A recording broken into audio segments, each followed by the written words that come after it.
time has lost its effect on me, but the suffering continues.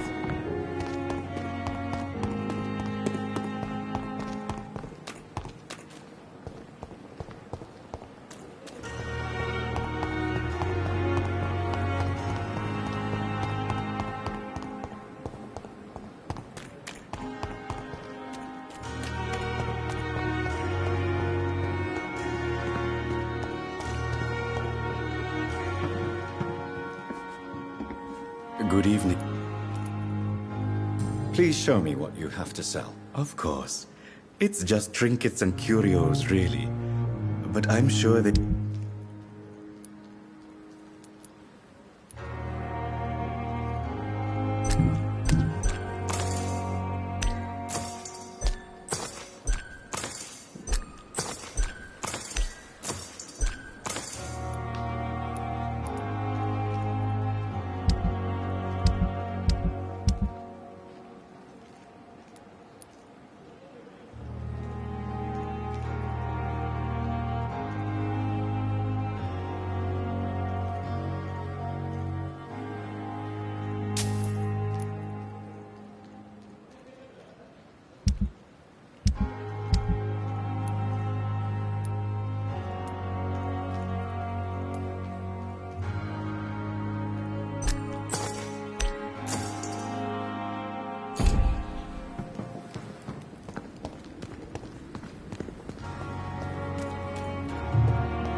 Finally, you've returned, Doctor.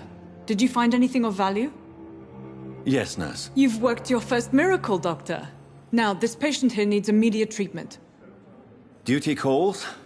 When the storm has passed, I'll show you how to mix the remedy yourself with the same basic ingredients. Many thanks, Doctor.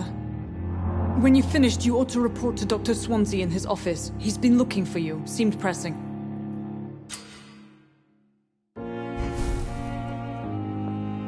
Dr. Reed, may I help you?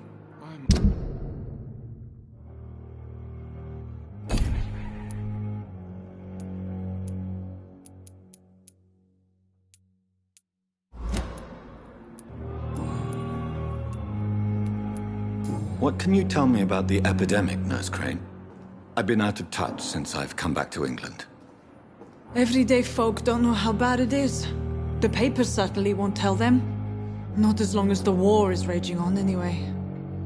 News on the front stated that the Spanish flu was under control, at least in Britain. It seemed to be for a while, but that was only last summer. It returned with a vengeance just over a month ago. What can you tell me about our patients here at Pembroke? This hospital was founded to help the East End poor and needy. But since the war and the quarantine, we've had all manner of folk. Can you be more specific? Well, veterans, the elderly, dock workers. We even have a few mental patients. If there's space, we take them.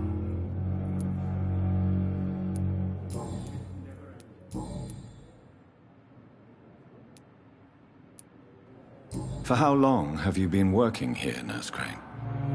I first volunteered at the Pembroke in 1911, a few months after Dr. Swansea was appointed. And before you arrived here? If you must know, this was my first job. Well, Dr. Swansea certainly has confidence in your abilities. Are you in charge of the nursing staff? Not in an official capacity, but the Pembroke doesn't always work above board, so to speak.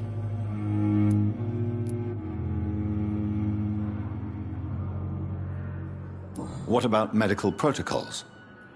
Dr. Reed, we don't have the money and resources here at the Pembroke like they do in the West End. We do what we can. How is the duty roster organized? Everybody works until they can't. If there's time, they'll eat a meal and shed a silent tear.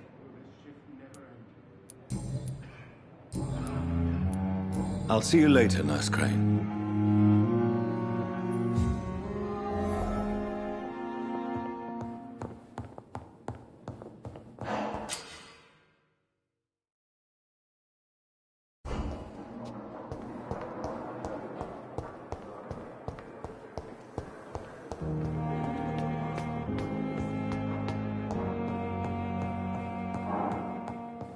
It's locked, all right.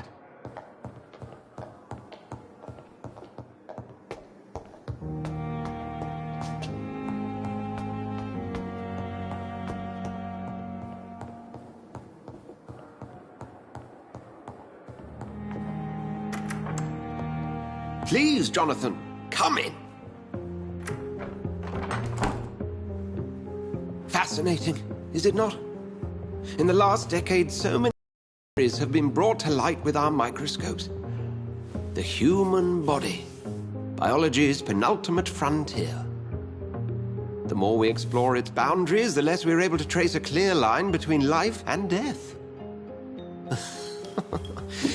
You, my friend, have a foot in both countries.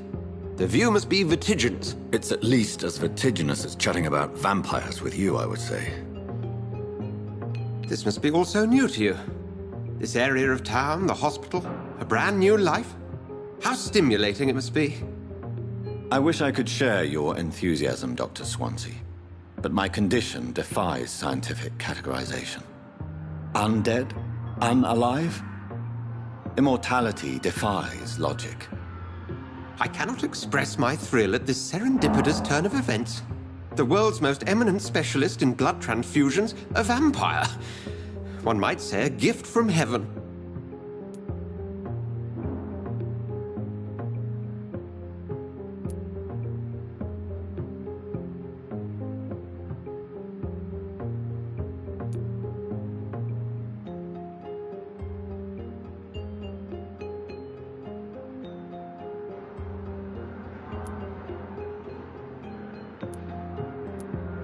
It may seem strange, but your words have brought me some comfort here.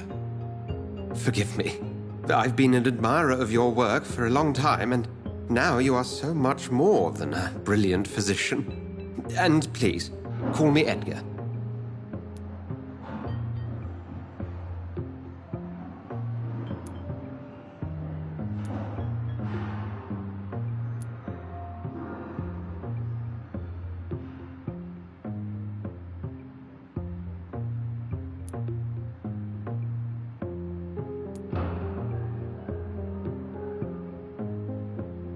There is no need to apologize, Edgar.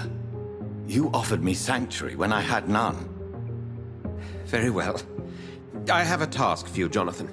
Something that will require all your newfound skills. Please, go on. The Pembroke only survives through the generosity of our benefactors. Unfortunately, our main donor has found herself in a bit of a bind.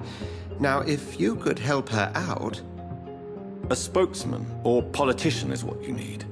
That's not my calling. And until I come to understand what has happened to me, I require discretion. Discretion is in order, Jonathan.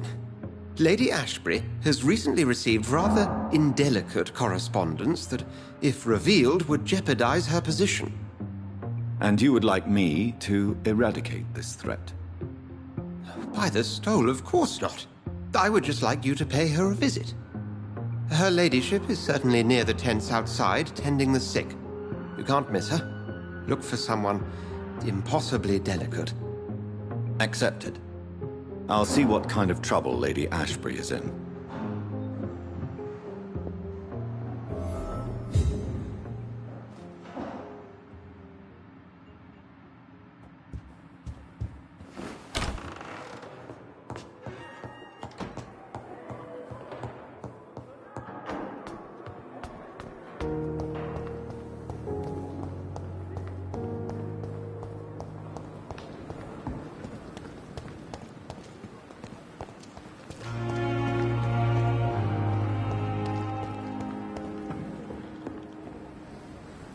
The flu took my dear wife, Emily. I take comfort knowing we'll soon be together again. Mr. Rainfield, that's no way to talk. You're in good hands here, and we'll be up again soon enough.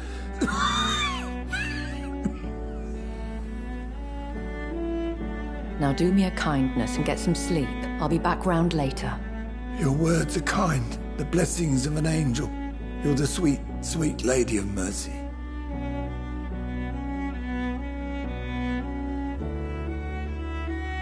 Good evening, Dr. Reed. It's a pleasure to see you again. You seem surprised. Dr. Swansea has brought me up to speed concerning your recent appointment to Pembroke Hospital. You're a the lady who saved me that night, before vanishing into thin air. I remember you from the pub with Dr. Swansea. Indeed. Allow me to introduce myself formally this time. My name is Lady Ashbury. I remember you well, in spite of the brevity of our encounter.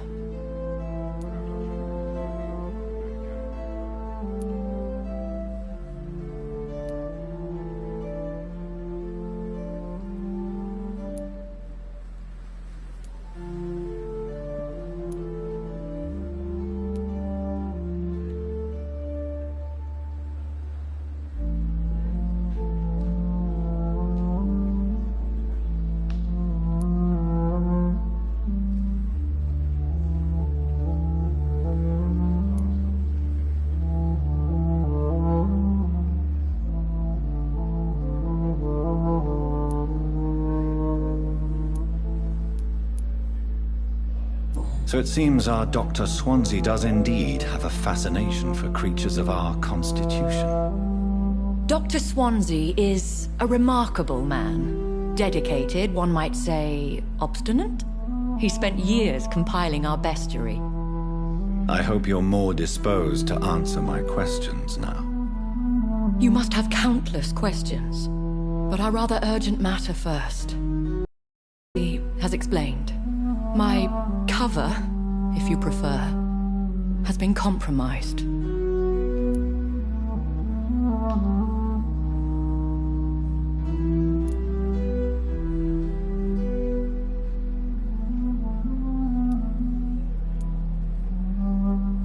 Have any of the patients given you trouble?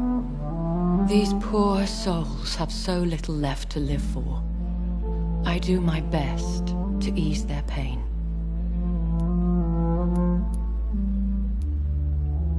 The world would be a better place if it were cared for by women like you.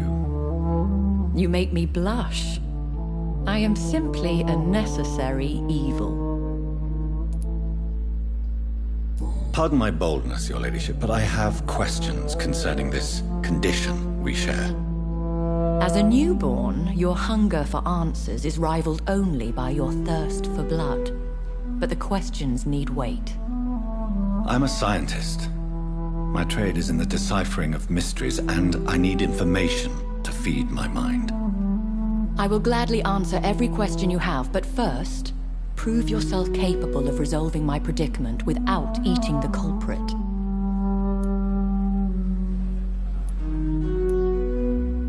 Dr. Swansea has commissioned me to be your agent in this matter. You could start by explaining what's amiss. These past insufferable weeks, I've been the victim of extortion. I've made a first payment, but the blackmailer grows greedy.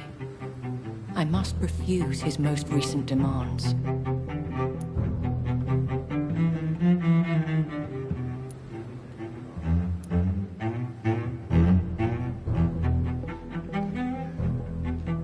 What are your expectations? Please be precise. As the newly appointed surgeon of this hospital, you are in an excellent position to ask innocent questions and deftly learn the identity of my blackmailer. Who would be so foolish as to threaten you? A kindred spirit. Even if it were the case, and I highly doubt it, a vampire would have asked for something more valuable than money. My suspicions lean toward a patient or their family. If we're dealing with an ordinary criminal, surely you've the means to deal with it yourself, if I may. As immortal tradition doth dictate, all fangs and hypnotic eyes ablaze, the blood would run like a river. That's what I hope to avoid. Violence has a tendency to spiral out of control. Please continue. Every detail is essential. I'm your man. My embarrassment in this matter is eclipsed only by my shame at having put the hospital at risk. The threat from our anonymous scoundrel is clear. A list of dates. My visits coinciding with the dates of suspicious patient deaths due to massive blood loss.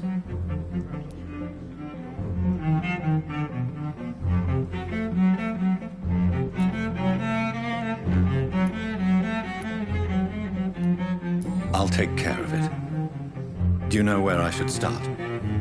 If that was the case, I'd settle the matter myself. You could talk to our local gossip, Harriet Jones. Not a pin drops here without her hearing about it. I'll meet that woman now. My life, as others know, is in your hands, Dr. Reed. I'm sure of your discretion, but I do fear your powers of persuasion will be put to the test. When this is resolved, I'll be your obligé. I'll answer all questions in regards of your condition. Is our little mystery closer to being solved, Dr. Reed? I think of nothing else, my lady. My situation is delicate, and it occupies all my thoughts. The blackmail must stop. I need assurance. Another night with the glorious battalion of Pembroke.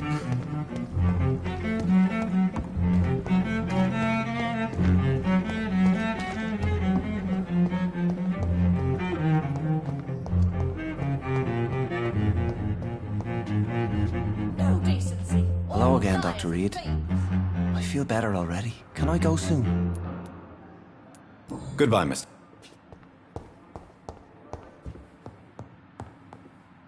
What? What? What is this? Who are you? Get out of my room. There's no need for alarm, madam. I'm Dr. Reed, the new surgeon. Preposterous. Dr. Reed, you say? I don't want some bumbling intern. Where's Dr. Swansea?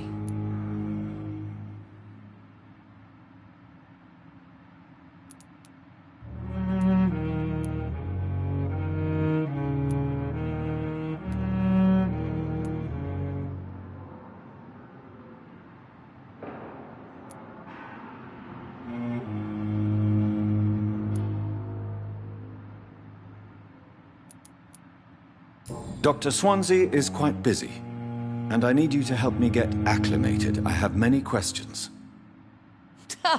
How brave. Threatening an old defenseless woman. You know how long I've been a patient here? You've picked the wrong fight. I'm Harriet Jones. Harriet Jones? Indeed. I've been meaning to have a chat with you. You know what goes on here better than any other patient, I gather. Oh, better than any patient, nurse or doctor. I've seen so many vile undertakings. I heard there have been some despicable goings-on. Was there a case of blackmail? Blackmail? Wait. You're investigating something. This isn't a social call. One of those incompetent cunts slit a poor sod's vein.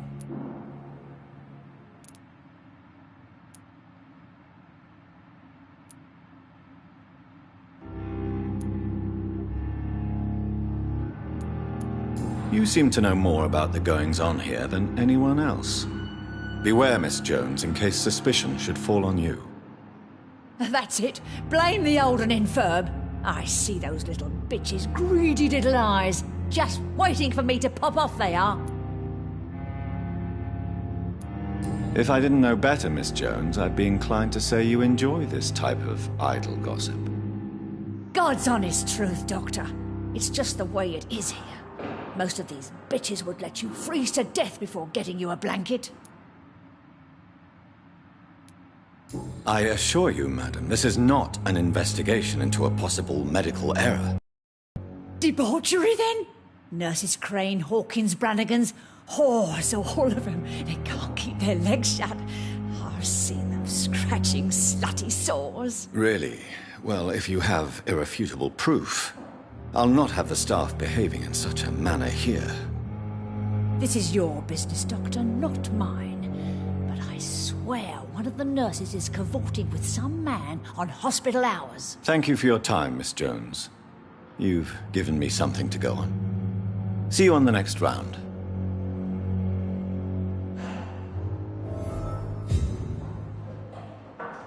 Miss Jones, greetings. How do we feel? Again? Waking a poor old woman in her sleep? There isn't a poor life needs saving somewhere? Now, I need to ask you a few simple questions. Well, if you really must. Have you noticed any suspicious comings or goings? It would be a great deal easier to make a list of things unsuspicious in this house of charlatans.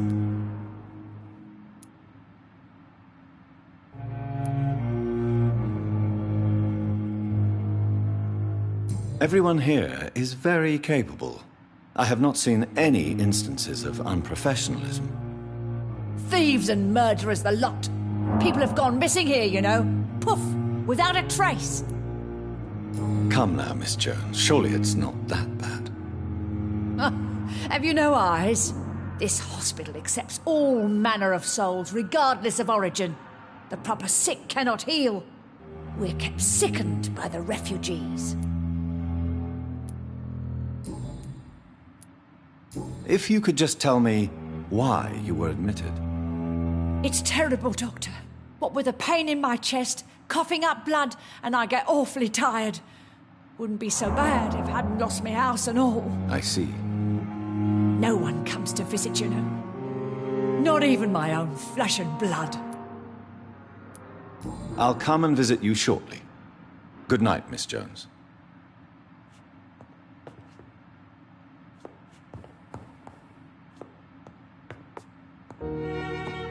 The patients and staff might know something. I'll start my investigation with them.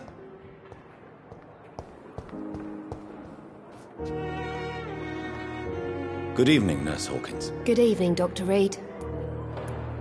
What can you tell me about the strange man visiting one of the nurses during her shift? Let me guess. You spoke with that old shrew, Harriet Jones. Do not pay attention to her, Doctor. She's full of fanciful tales.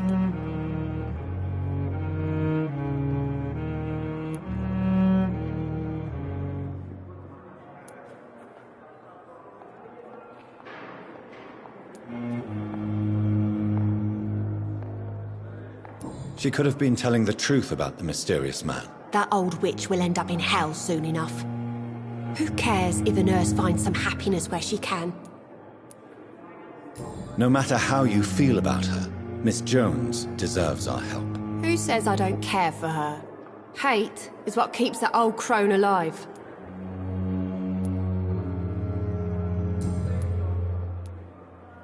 What can you tell me about the strange man visiting one of the nurses during her shift? Let me guess. You spoke with that old shrew, Harriet Jones. Do not...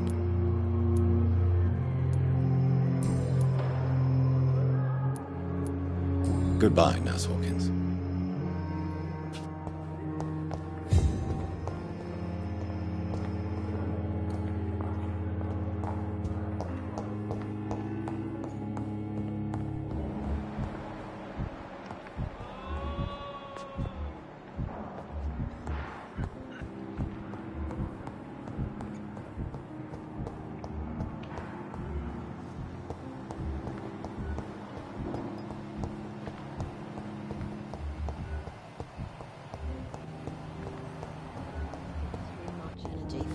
little result.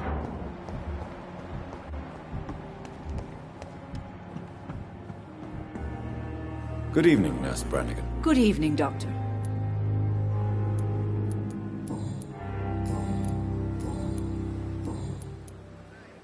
Do you know if any of the hospital staff have criminal backgrounds? The people who work here all come from very different backgrounds, Doctor. Just like the patients. Have you seen a strange man visiting any of the nurses here? I've never heard of such a thing, Doctor.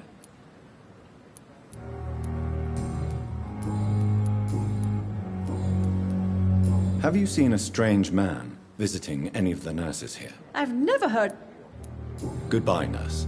Call me if you need assistance.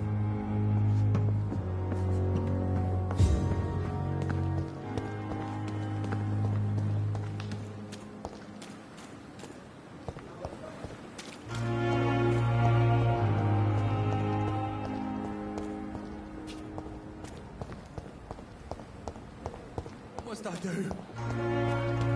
What must I do?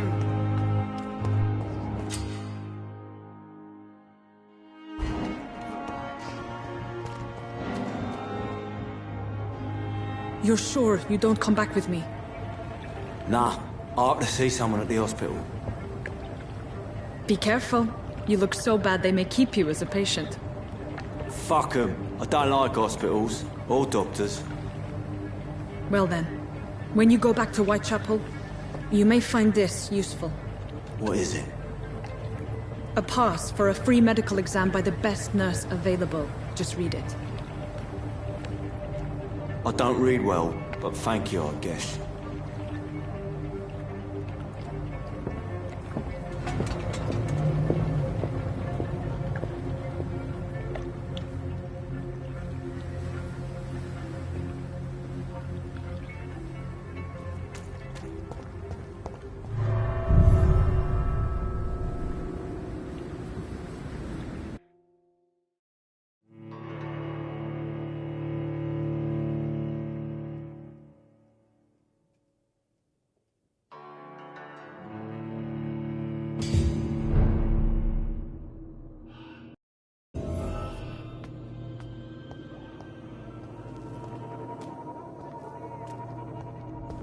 He's locked the door behind him.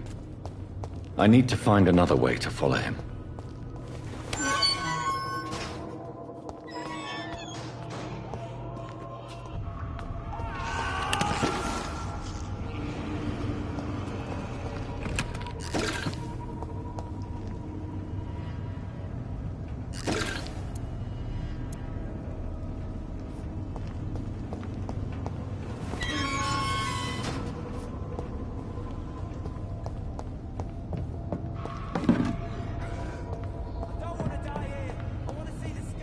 This man has been savagely attacked and dragged to the floor.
thirst for blood.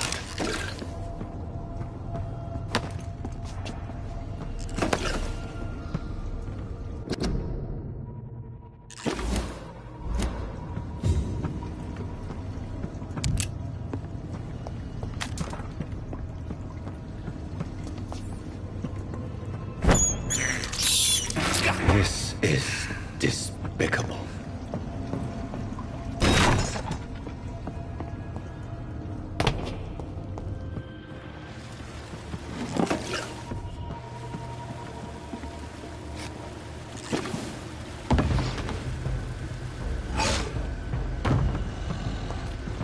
What sort of creature is this?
Here's what's left of him.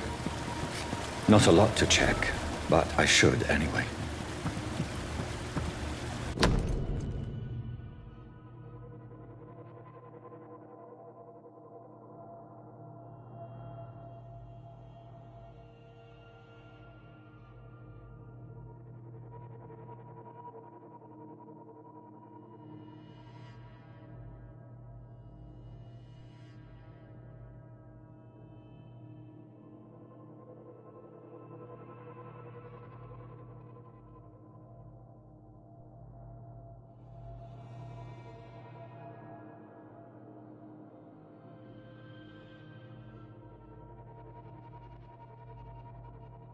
Some voucher for a free checkup in Whitechapel.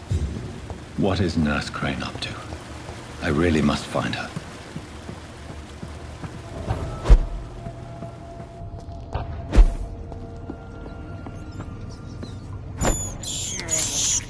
I can't believe I'm doing this.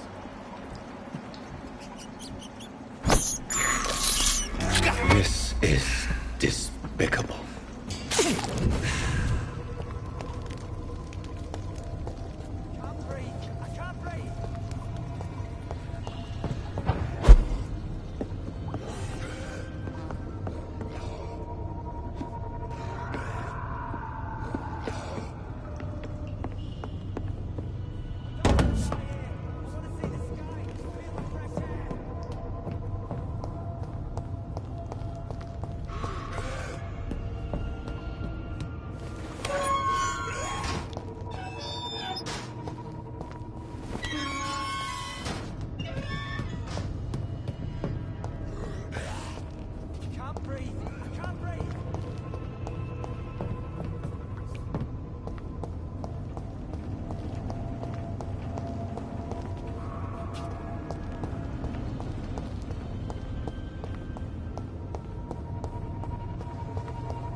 I can't believe I'm doing this.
Are you injured, sir? Help me get out of here! I need to get out! I'm Dr. Reed, and I'd be glad to help you, but you must calm down first. Please, take a deep breath and tell me your name. Okay, I'm Oswald Thatcher. Please, I need to get out! Mr. Thatcher, your friend Newton sent me to help you. Do you remember him? Yes, I do. Good. Now leave this place and enjoy the cool night air. It's quite invigorating. I'm sure you'll feel better if you do.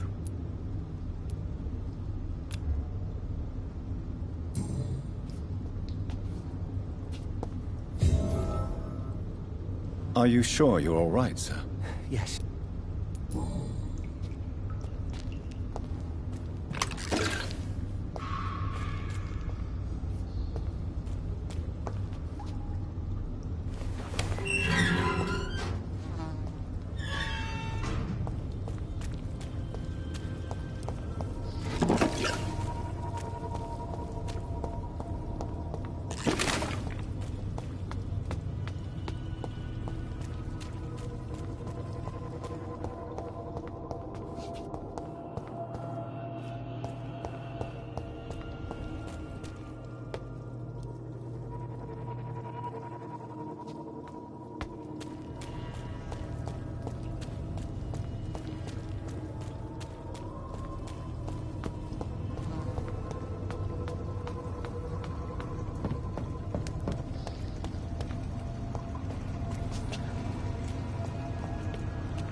Good evening, Nurse Brannigan. Good evening, Doctor. Goodbye, Nurse. Call me if you need assistance.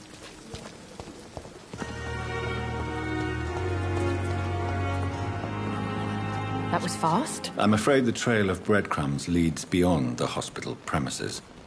I must leave for a time. Is that so? Why? Now it's time for you to be patient.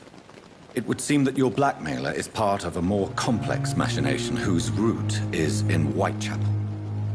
Machination? Do you suspect another immortal is involved?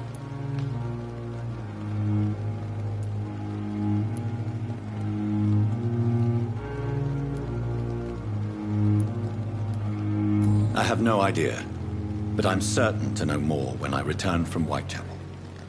Do be careful, my good doctor.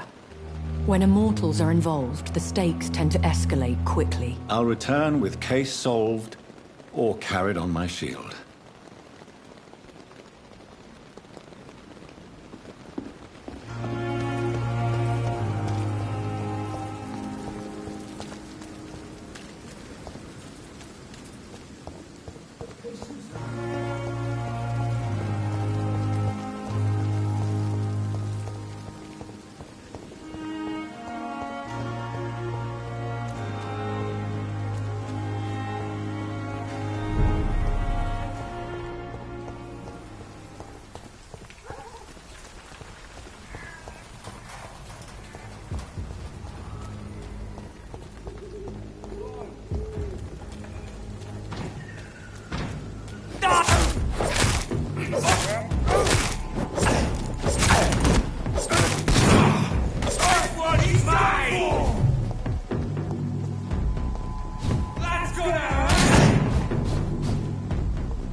I saved it! It's mine!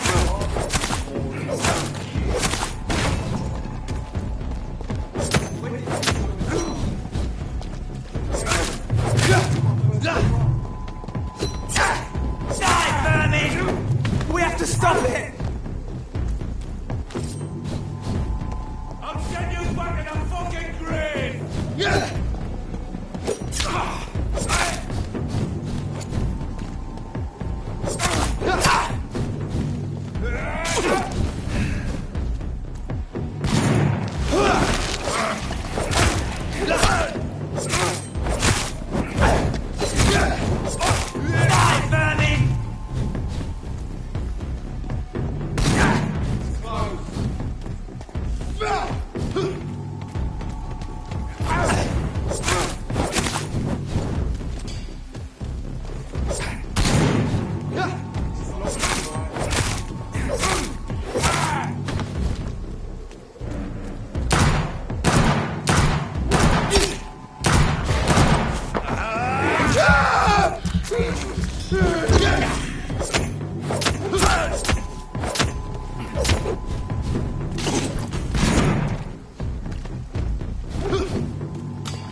The guards recruit more and more every year. When did you join the guard?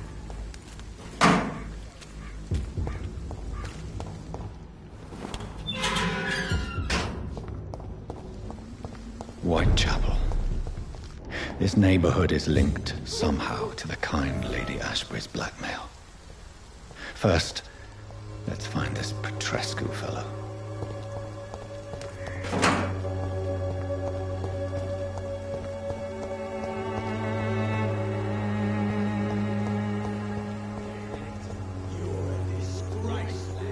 Fuck you all! Fuck it all! Stop it now, Albert, stop it!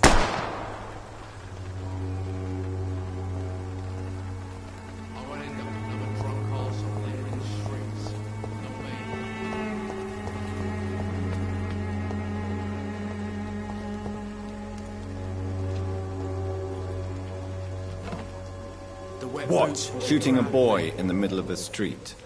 Not the best thing to do, wouldn't you say? What? You saw what happened? Who are you? I'm Dr. Reed, and I'd like to ask you a few questions, if you promise me to set your gun aside. No. Look, I'm not a violent man. I'm Benjamin Palmer, doctor. And no one can help me. Not even you.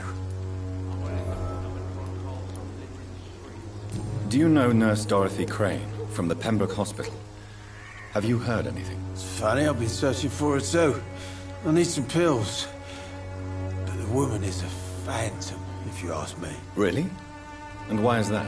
Word is she ain't real. She's a cover for some doctor who runs an illegal dispensary for migrants. What can you tell me about this place? Nothing to say, really. This is where I used to live, and this is where I live now.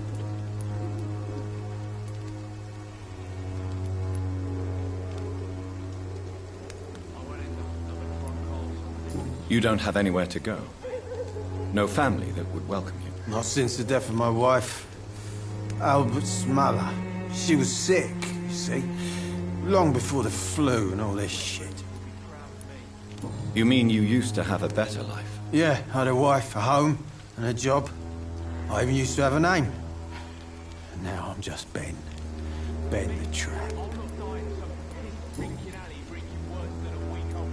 Perhaps you could focus for a moment and tell me your troubles. I'm sick, broke, and my son just stole my pills. Everything's coming up roses.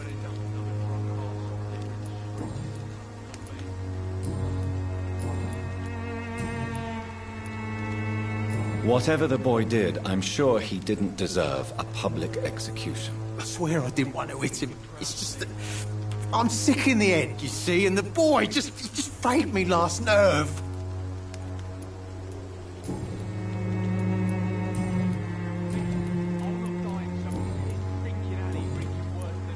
I have found a very interesting letter. Your son planned to prove his worth to the gang by stealing your medicine. Oh, I see. So the little bugger thought he could use his dad to build a reputation. The gang's recruiter was dead when I found him. Perhaps you should take better care of your son. I love my Albert, sir. Believe me. It's just that... well, I'm an arsehole, I suppose. Anyway, thanks for the letter. This is for your trouble.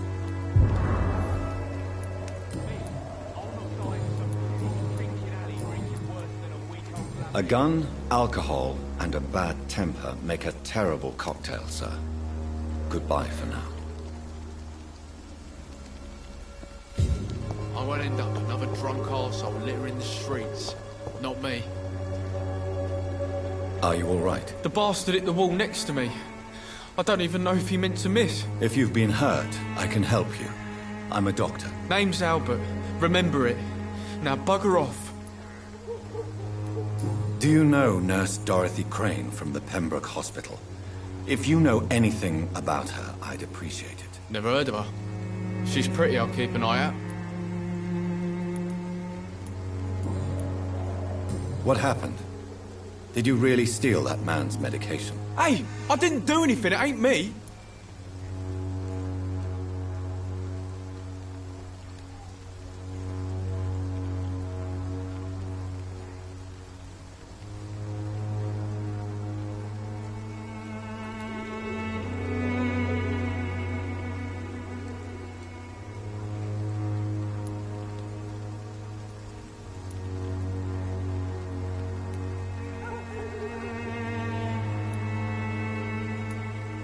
Yes, you did. And it was cowardly and inexcusable. Sod off, mister. You ain't got no clue what's going on here. Bastard was a soldier in the war, so now he's got the right to shoot me. It's true. I'm not familiar with this part of town. Perhaps you could help me. I said sod off. Go find yourself another guide.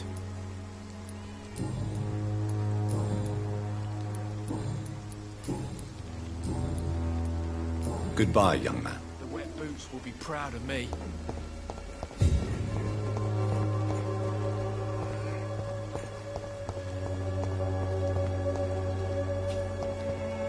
Me? I'll not die in some piss-stinking alley drinking worse than you can't have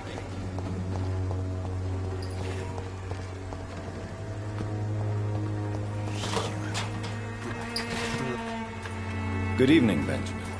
Can I help you? I'm afraid not, Mr. Reed.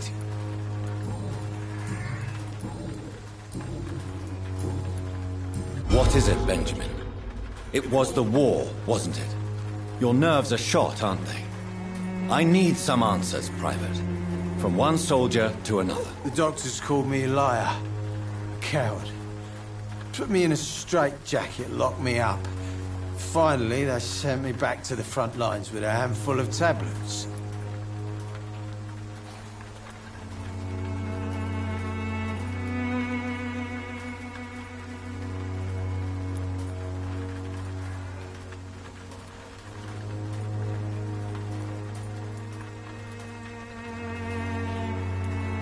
It's a pity that doctors still practice such barbaric methods. It's a dishonor to our profession. Now only the pills stop me thinking about this shit. To not hear the explosions.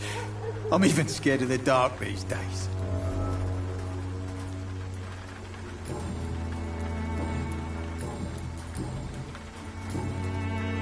A gun, alcohol, and a bad...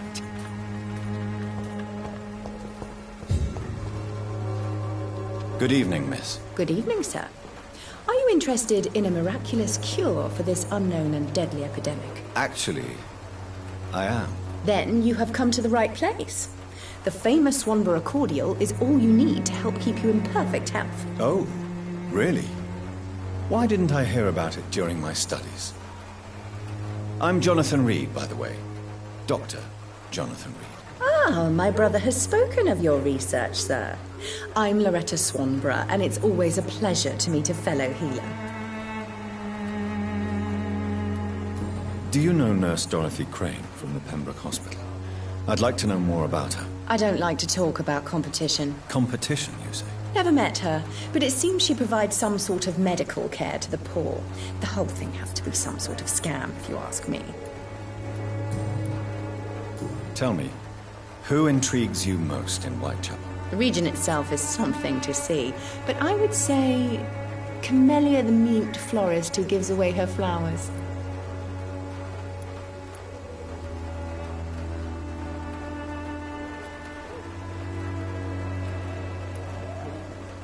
What do you think of the locals? Most of them are afraid or desperate. They all come to me eventually for my remedy.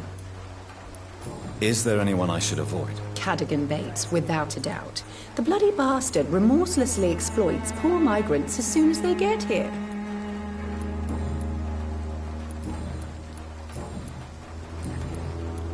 I'd like to see what kind of medicine you're selling.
The Swanborough cordial can be the answer to all your problems.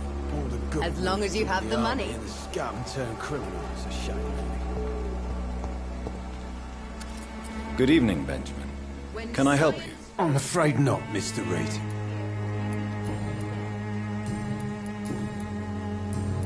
You don't seem well, Benjamin. Do you need any help? I always feel ill, sir. It's like I'm never right.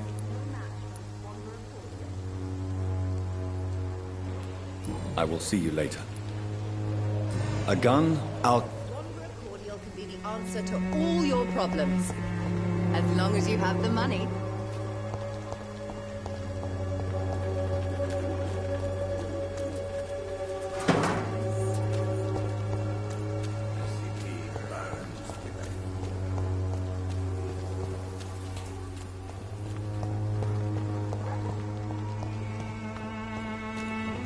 Please, I don't have your money. Come on, Barrett, you know the game. You pay for peace of mind. Can't you just look the other way this week, Joe? Come on, we can sort it out, right? It's not my call, Barrett. You pay one way or another. Please, Joe. How long have we known each other? We even used to be neighbours, for Christ's sake. I'd prefer not to give you another beating, Barrett.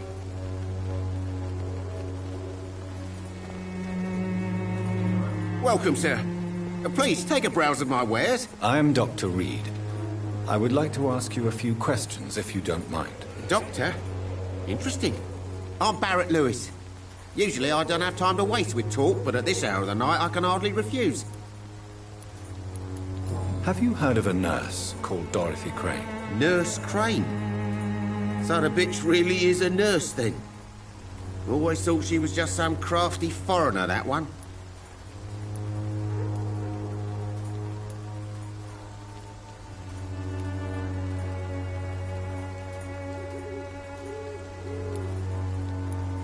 Yes, she's a nurse, and quite a good one. What did she do to gain such notoriety? Dorothy Crane ain't even a real name.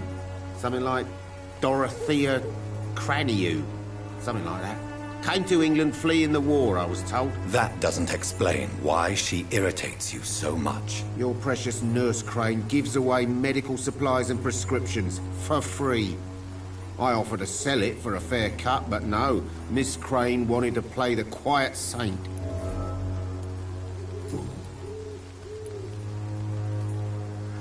How is business around here? Business? I have no business. Between this racket, theft, and customers getting scared, I'm losing money every day. I see. Sounds like you blame someone in particular for your situation. It's no secret Joe Peterson spends his time harassing merchants. But with me, he's trying to put me out of business once and for all.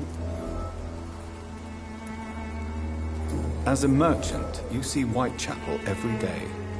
Have you noticed anything out of the ordinary recently? Well, you mean besides the epidemic, the war, and all the usual crap? As long as I can remember, this part of town has been a bottomless pit, and no sign of the bottom yet. Violence is increasing in the borough. Yeah. A few nights ago, some blokes jumped me. Came out of one of the condemned workshops. Fever, madness, something like that. Where did this happen? Why did you go there? In the closed workshops nearby. I worked there as an apprentice in better days. Now I only go to find trinkets or tools. Too bad I was mugged, though. There was good money in that little box of loot I lost. Have you been hurt? No, but that's only because I ran like hell. Those men were raving lunatics, I tell you. Not even able to speak anymore, just screaming.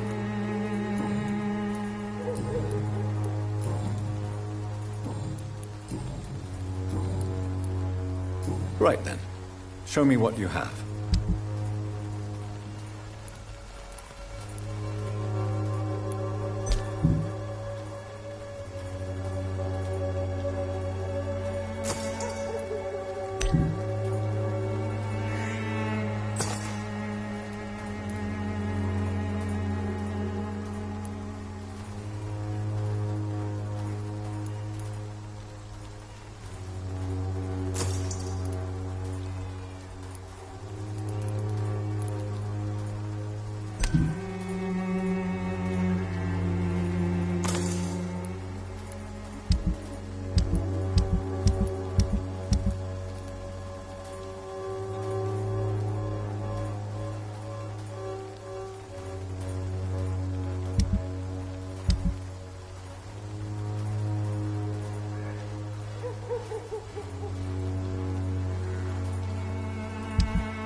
Excuse me, sir. I have a few questions for you. Another journalist? I didn't answer the first one, so piss off! I'm not a journalist, I'm a doctor. A doctor, you say? It's quite a rare breed in this part of town. Really? But still, here I am. Dr. Jonathan Reed, at your service. I'm Joe Peterson to some, but Colossus Joe to most. And I don't remember asking for your service, sir. Have you heard of a nurse named Dorothy Crane? She's a colleague of mine, and is supposed to live around here. Dorothy Crane? Yeah, I know her. One of the few good souls who dare to help the sick around here. Could you please tell me more about her? She's a nice girl. Tries to help the migrants. I offered to give her a hand, but she said my reputation would attract too much attention.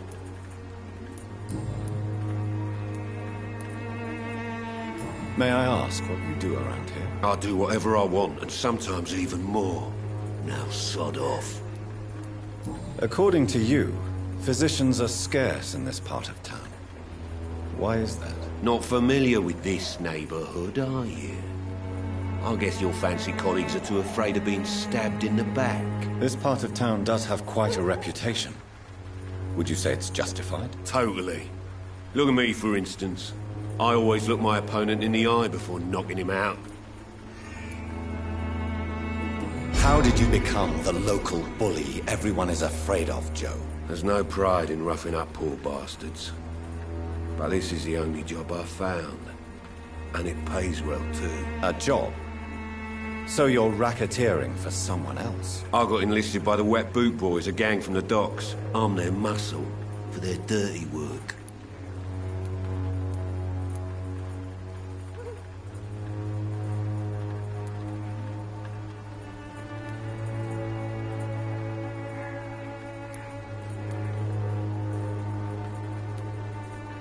You survive at any cost, even at the expense of others.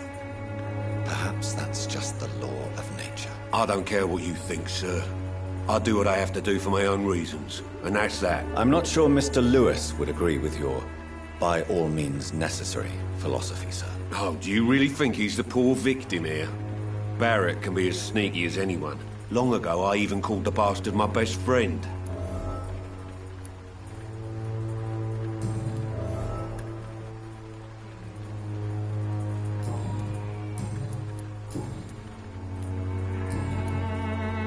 Goodbye, Mr. Peterson.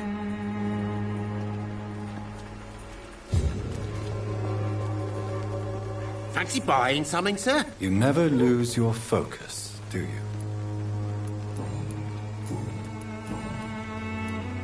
Joe Peterson. He's the villain here, isn't he? But you seem to know each other. I'd known Joe for years. I saw him box once or twice. He was a friend then. But these days, He's just another thug. What can you tell me about Mr. Peterson? Besides his behavior toward you, obviously. Colossus Joe was a decent boxer, good one even. But after his wife passed away, he found every excuse to stop training. Just wanted to pick fights with everyone.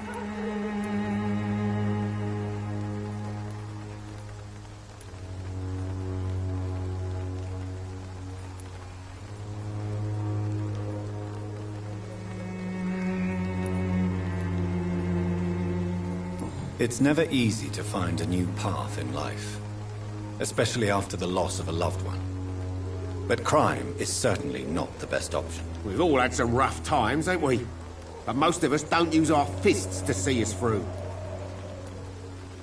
And no one has ever stood up to this thug. Nobody would be fool enough to stand against a wet boot boy.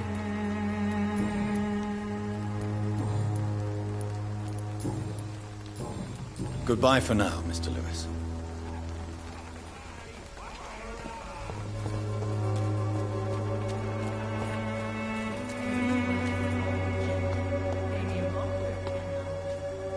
Forgive my interruption. Do not apologize, my son.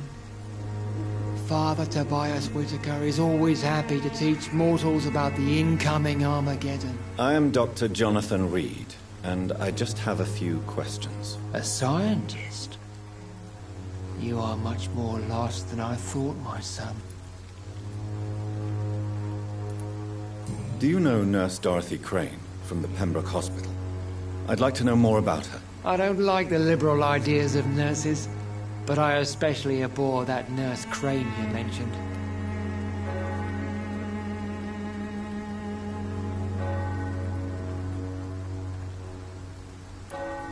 So, you're not exactly a fan of Florence Nightingale's work.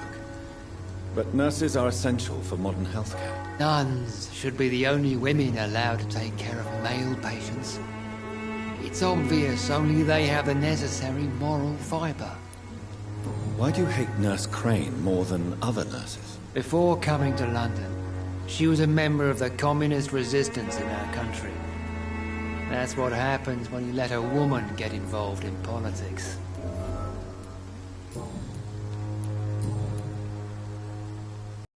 What do you mean when you say that I am more lost than you thought? All scientists are entangled in a world of causes and consequences. And most of them can't see the plain truth. Quite a judgmental opinion, if you ask me. But what do I know? Blinded by science as I am. But you are seeking answers, aren't you? Answers about the Armageddon about to strike the city. Answers about the hidden truth.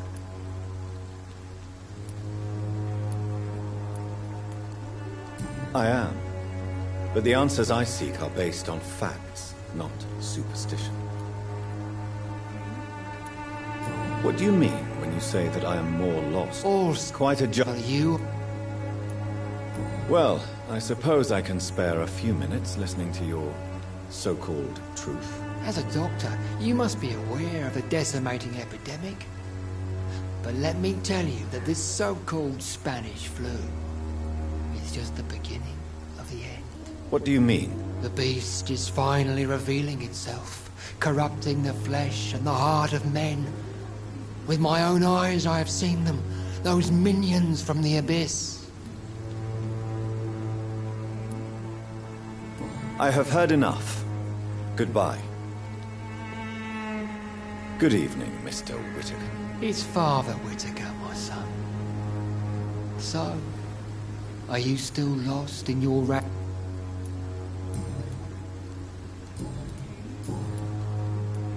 Have you any friends? Any family left in these terrible times? No. But I have a disciple I see as my son.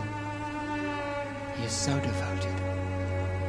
I sent him to preach the good word in the heart of this corrupted city.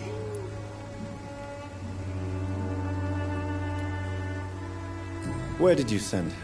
I sent Samuel to the Stonebridge Cemetery, where the pestilence and evil grows night after night. You sent him on some preaching crusade during the epidemic? As a true believer, Samuel will fear no evil while he walks through the valley of the shadow of death.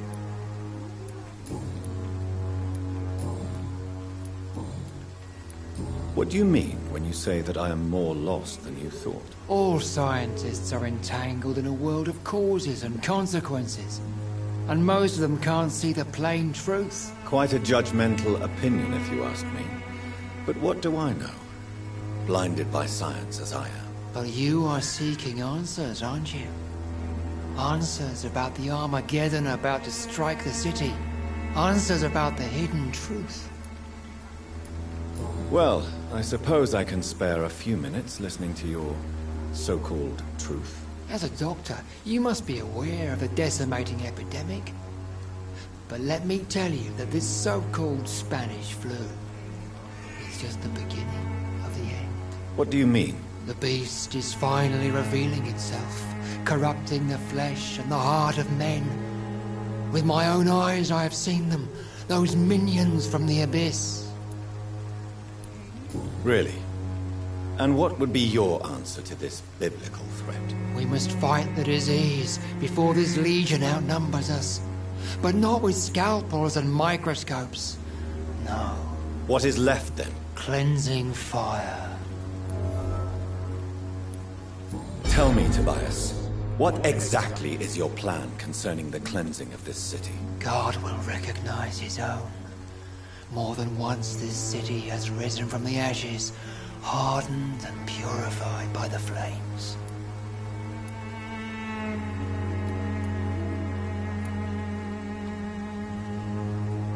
Purification by fire has proved useful, but where do you stop? Burn the clothes? The buildings? The corpses? Worse? Your lack of faith is predictable. But my task is to convince rational minds like yours to see the light. This is God's will. You're mad. And dangerous. You're nothing but a soulless butcher. A small-time Torquemada. The Savonarola of Whitechapel. My son, if you think salvation is a free gift, go listen to the lies of that pompous fool, Joseph. Joseph, a fool? Vicar Larrabee of St. Mary's Church. While he continues preaching his fraudulent redemption, more and more people die in the streets.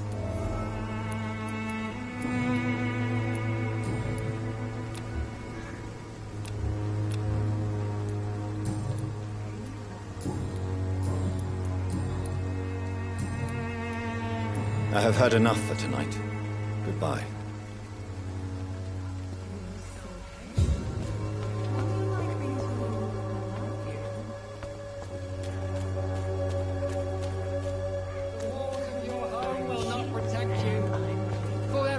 Protection against malevolence and trickery.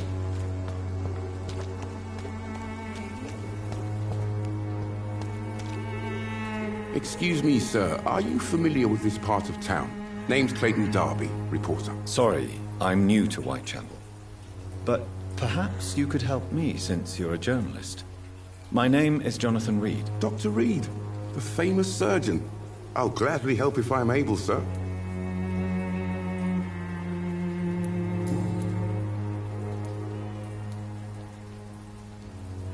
Why are the newspapers keeping silent about the Spanish influenza? It's as though none of you care. There's a war going on. People shouldn't be demoralized by news of deadly diseases.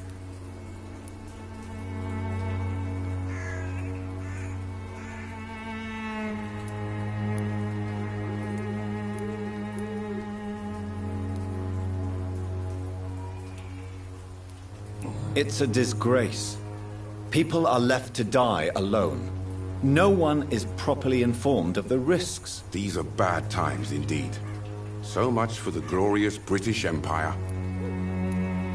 What is a journalist doing in this borough after sunset? He goes where none of his colleagues would dare to go, to inform the country. So you risk your life to reveal the truth.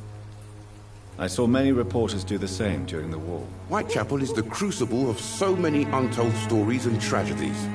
I want people to know them. That's quite honorable of you. But is the public interested? Not at all, sir. And that's why I'm an independent journalist, hoping to sell some stories. Have you any idea of the danger you face in these streets at night? I've had to run and hide more than once from frenzied mobs incensed by the fever. Do you think the flu is really responsible for this, Doctor? That science is unable to explain the facts doesn't mean there is no rational explanation. I confess, I share your point of view, Doctor.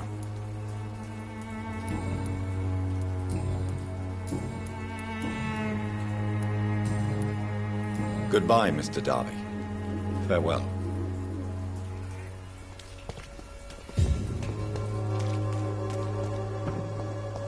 It's locked.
How are you, boy? I'm not your boy, all right? Goodbye. I won't end up another drunk arsehole littering the streets.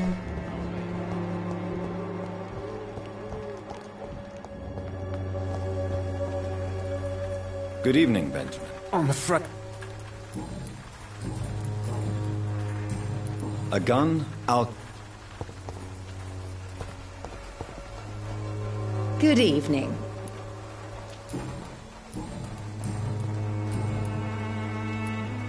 Goodbye.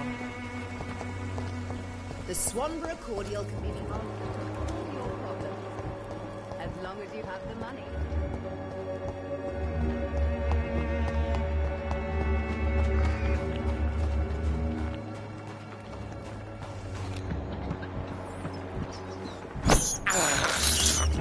This is despicable.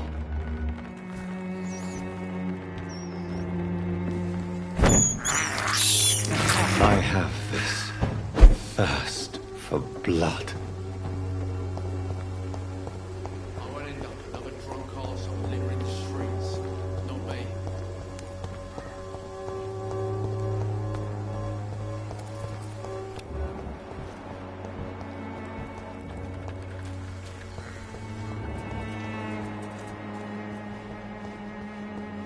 It's locked, all right.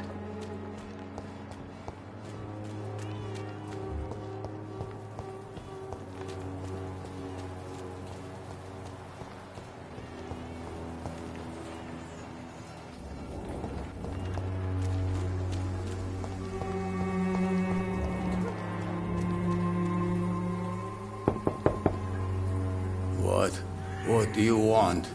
Leave me alone. Good evening, sir. I'm Dr. Reed. I'm looking for Nurse Dorothy Crane. There is no Dorothy Crane here. Now goodbye. I'm afraid this medical leaflet says the opposite, sir. Really? Well, I'm afraid I'm going to close this door right now. Go bother someone else, mister.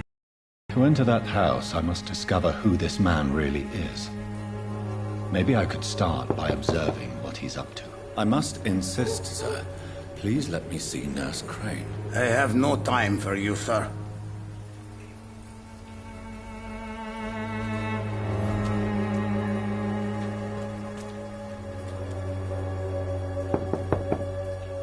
I must insist, sir. Please let me see Nurse Crane. I have no time for you, sir.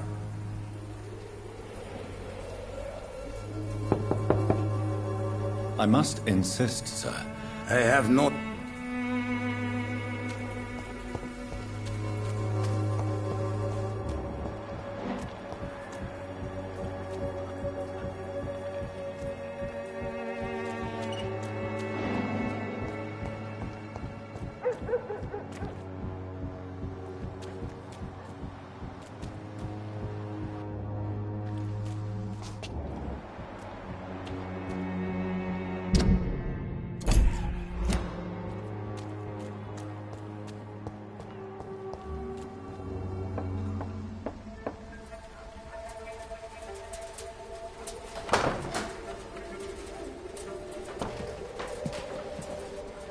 A strange man was at the door with a pass for our medical facility. I refused him entry. Darius, how could you know he didn't need our help? His clothes were too finely tailored to be for Whitechapel. Perhaps just a friend of that stray poet who is always about. Richard Nethercott? No, not of the same cloth, this man. I suspect some machination from that journalist. Clayton Darby. Is he still asking questions? Yes. I saw him drifting around St. Mary's Church. I swear he is tracking me just downwind.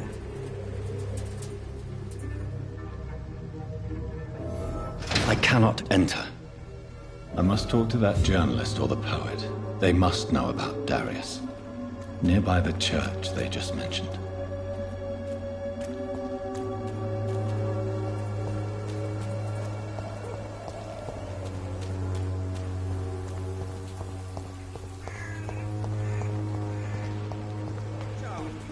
I don't have your money. Come on, Barrett, you know the game. You pay for peace of mind.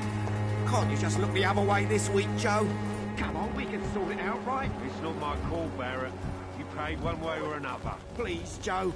How long have we known each other? We even used to be neighbours, for Christ's sake. I prefer not to give you another beating, Barrett.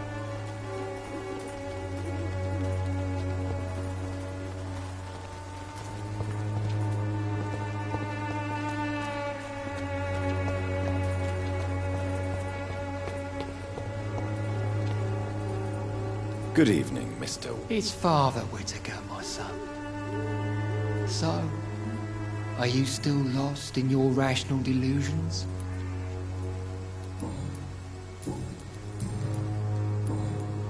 I have heard enough for tonight.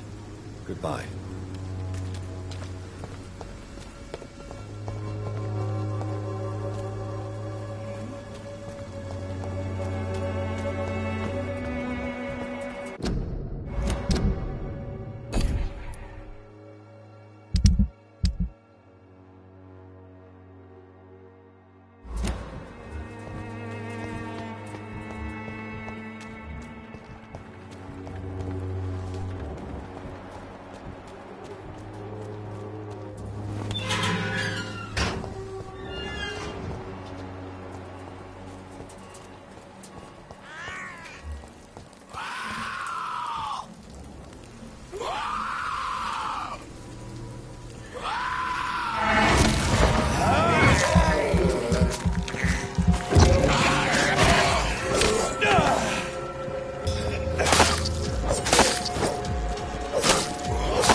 Good evening, sir.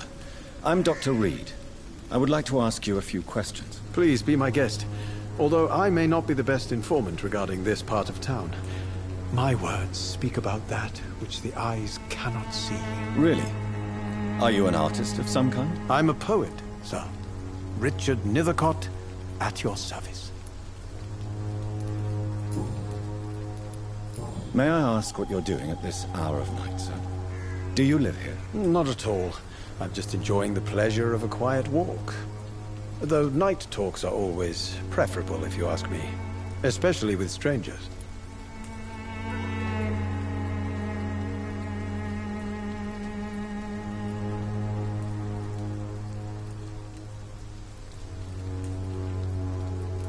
But are you not afraid of the epidemic? Oh, why should I? I see some equity in the Spanish flu. No flesh should be saved, say the scriptures. Good or evil, rich or poor, all are equal in the eyes of the flu. If you say so. But as a physician in a time of epidemic, I must caution you to avoid unnecessary exposure, sir. Thank you, Doctor. But we both know the seeker of truth has to go boldly where the weak dare not. Are you aware that your life could be in danger in this part of town? But this is where I must be to feel the real beat of the city. I had to come, see it for myself, alone. I understand your need for solitude, but it's not safe around here. I don't care. I don't have many friends, Doctor, and my family despises me. If some misfortune came upon you, who would be here to help you? Well, you, for a start, my dear Doctor. What are your thoughts on the terrible situation in this city? Terrible, you say? No. Of course, the death of so many innocents is a tragedy. But the scourge has not been all bad for the city. Oh, no, sir. What are you talking about? Do you remember London before the flu? Noisy, cacophonic, quiet nowhere to be found. And now, listen to this oddly peaceful silence.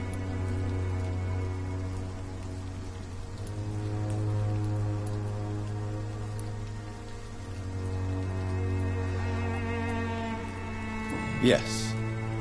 The enjoyable silence of the grave. You have a unique perspective on the situation, I must admit. Most people fail to understand my perspective. I don't blame them. But how could I call myself a poet if I veiled my feelings?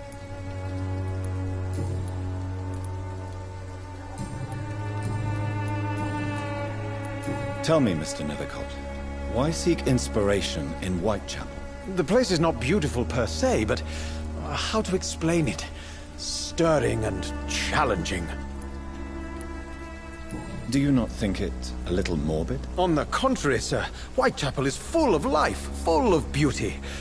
Just like my dear muse, the wonderful Camellia. What can you tell me about Camellia? Not much. And that's the beauty of it. She can't speak, you know. She's a locked mystery who exhales kindness and sweetness.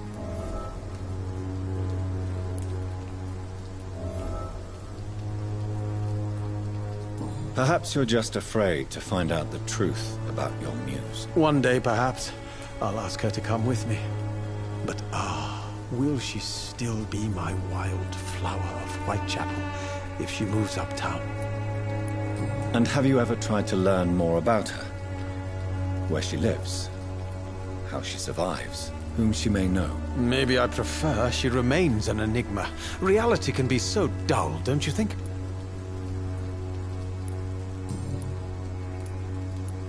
In what way, exactly? The struggle by gaslight, the barren smiles and the arid hunger under the rain. If you say so. Such vibrant antagonism and vivid paradox. The stripped humanity raged across each street. Vivid, of course, yes. And what about the poignant distress? Oh yes, the poignant distress. You see what I mean, don't you? That's what I want to write about, and that's what Whitechapel is made of.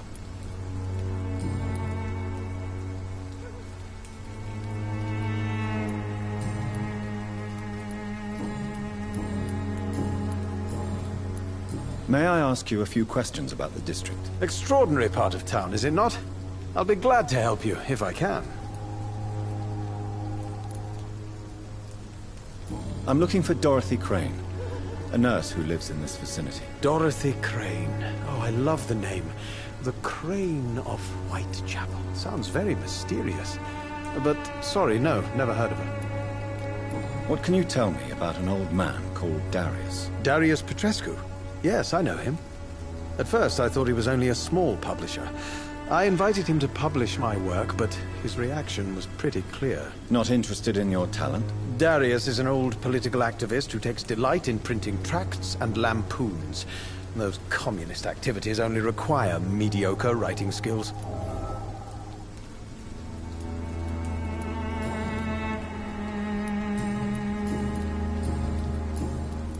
I'll leave you alone, sir.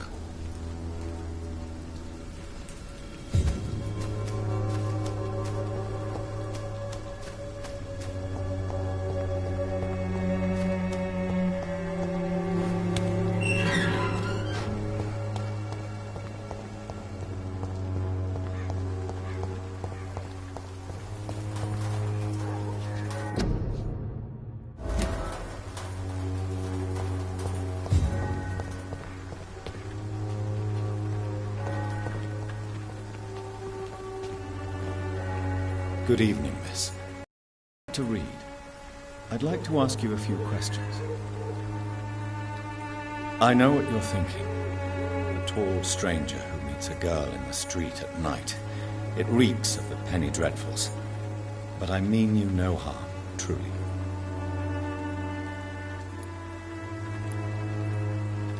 I know you understand what I'm saying. Your silence has nothing to do with you being mute, does it?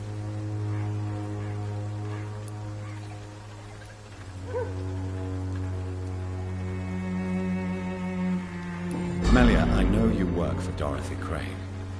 Please tell me about her secret dispensary.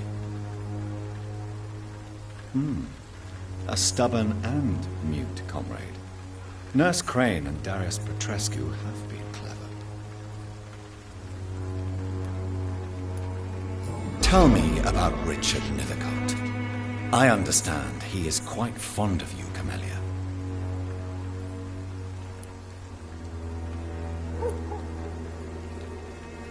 Very well. Goodbye, then. Hello again, miss. Very well. Goodbye, then.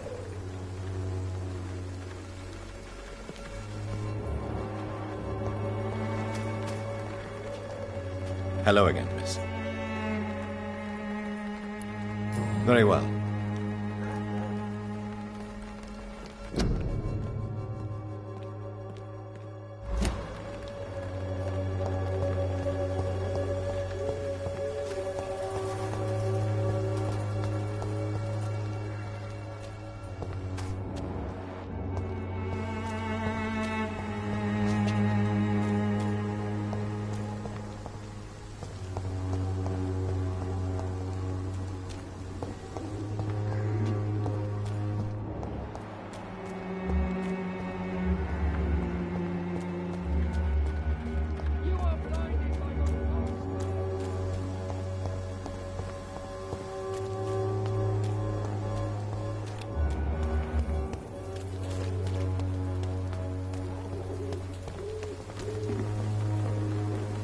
Don't be shy, handsome.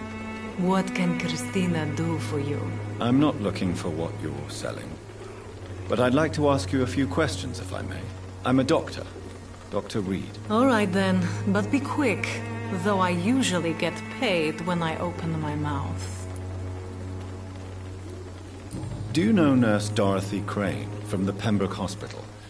Anything you can tell me about her would be helpful. I don't know her, but I know her name is Dorothea Crăciunescu. She came from Romania like me and many others. You seem to respect her. Dorothea helps the sick people of Whitechapel. Everyone should respect that.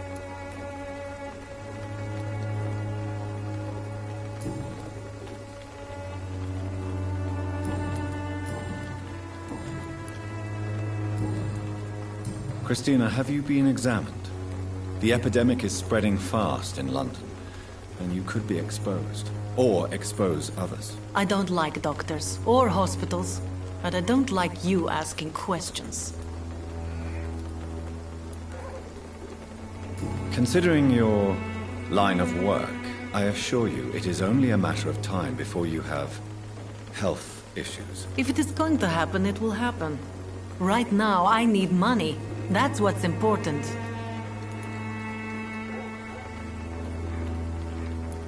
You can put your own life in danger, that's your decision.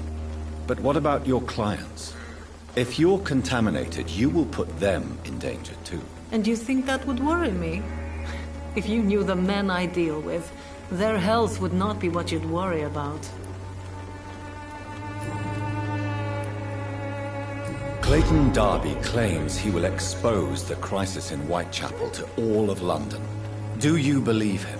I believe Clayton's courage will erode with time, until he finally leaves Whitechapel to start another fight somewhere else.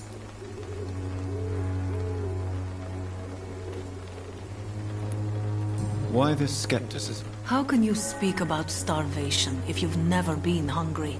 Or about poverty? Or anything else you have never suffered from? Are you talking from experience? I've seen your type come here to get a good fuck in a cheap room or a dark alley before going back to their fancy houses in the West End.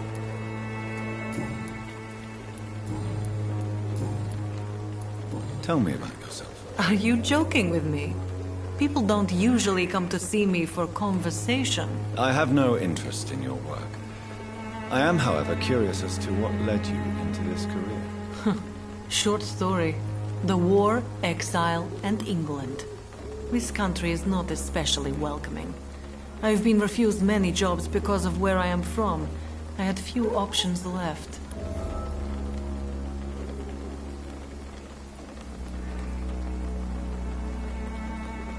I always thought I was the master of my own fate. But now I know we don't always have control over our lives. I don't judge you. You know, this money is not only for me. I have good reasons to need this money quickly. But it is not your concern, Doctor.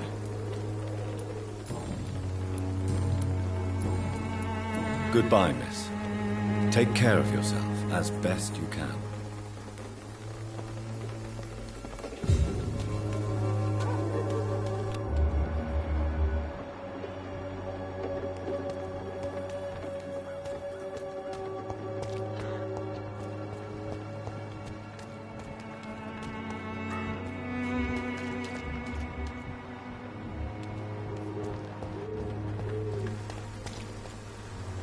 Good evening, Doctor. Can I help you?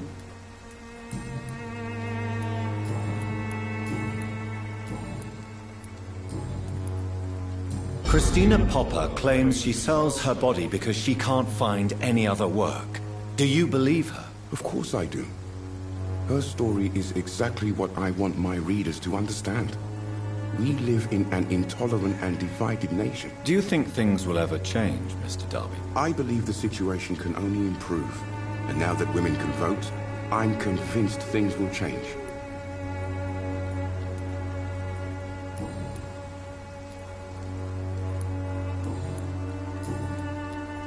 I heard you're investigating an underground medical dispensary in Whitechapel. What do you know about it? Not much, I'm afraid. They are wary of strangers, and I'm not really an acquaintance of theirs. Why do you care?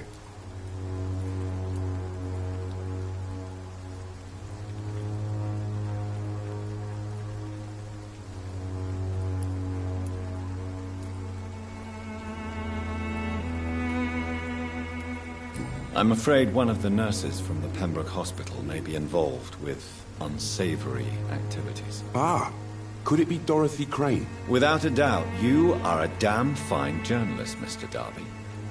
What do you know of her accomplice, a man named Darius? I don't know much about the man. He's very cautious, never goes out, doesn't seem to have any friends or family. He has no relatives at all? No. Except for that strange man, a poet named Richard Nethercott, who sometimes comes by. Darius would never let him in. Where can I find this Mr. Nethercott? He spends most of his time lurking around Whitechapel, talking to himself or declaring verses. These days, you can usually find him behind the church. He never goes out? No. A few days ago, he unexpectedly did. I followed him, but it was just a ruse to keep me away from his house. Really? How do you know? He went to the nearest mailbox, but just before posting his letter, he ripped it up and threw it away.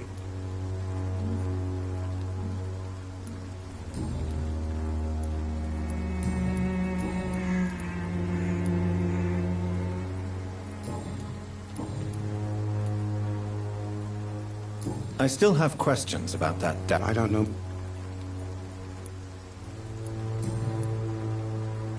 Goodbye, Mr. Darby. Farewell.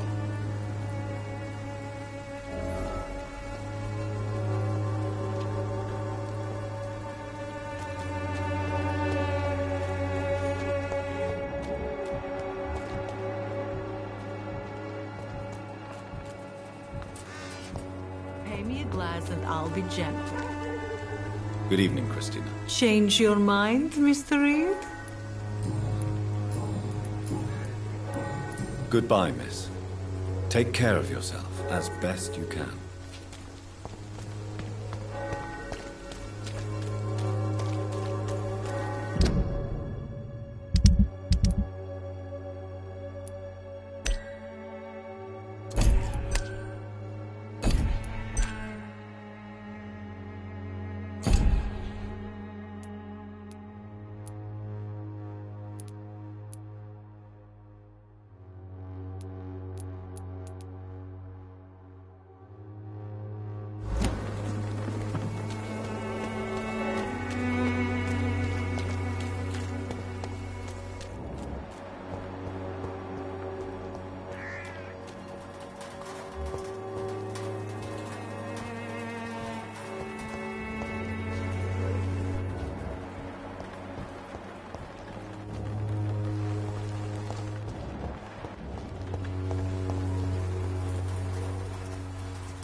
Hello again, miss.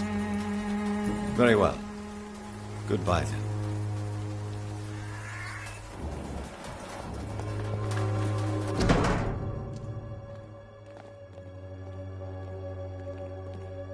The content of Darius' letter to his children could give me more leverage to enter.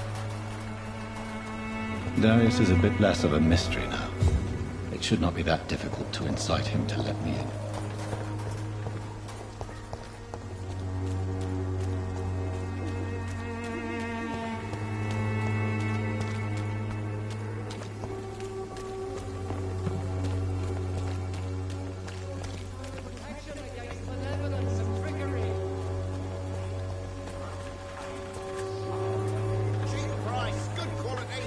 You again? Goodbye.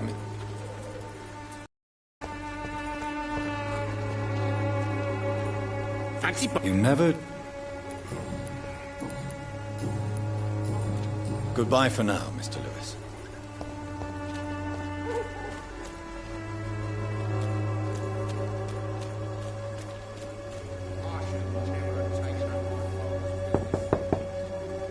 Hello, young man. I'm Dr. Reed, and I would like to ask you a few questions. May I enter, please? Sorry, no, sir. My father does not like people entering our house, you see. Your father is worried about you, boy. He asked me to look for you. So my father actually worries about me, then? Okay, then. Come on, in. I'm Harry, by the way. Is there only pain and suffering in this world?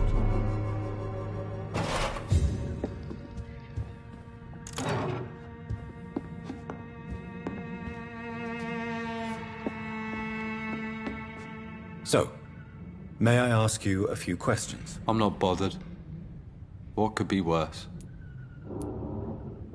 Do you know Nurse Dorothy Crane from the Pembroke Hospital? I'd like to know more about her. Yes, I know her. She came here to examine me when I was very sick. She said I should go out more. How do you feel? I'm fine. I mean, it's not easy every day, but I'm fine.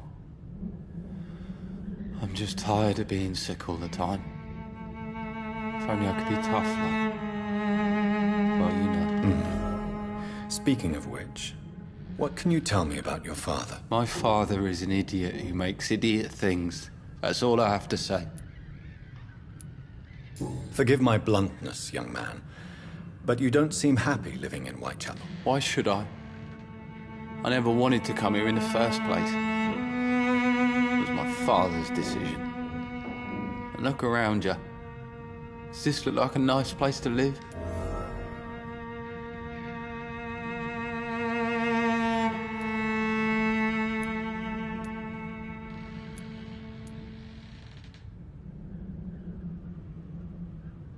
You have a roof over your head, a place to call home. Many people here are not as lucky, you know. That's exactly what my father says. Harry, you should be grateful for what you've got. I wasn't even consulted when we moved here. If life here is so terrible for you, why don't you just leave this place? Have you ever spoken to your father about it? I don't go outside. It terrifies me so. I went outside once without my father noticing and I saw terrible things. Bloody and frightening things. So that's why you stay at home all day?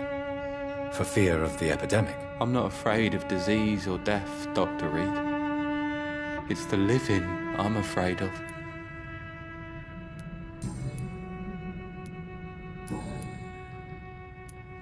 Your father and Mr. Lewis used to be good friends. What happened, Harry? I was young then. I don't remember Mr. Lewis ever coming back again after my mother died. Or was it after my father started bullying him? I don't know. But you are not responsible for your father's actions. Am I not? Dad always says that he joined that gang for my safety. So if I wasn't born, people wouldn't be worrying about Colossus Joe. But you are not responsible. Am I not? Have you tried speaking to Mr. Lewis about it? I don't go out often, but yes. And he scolded me and told me to leave him alone. I guess my father frightens him too much.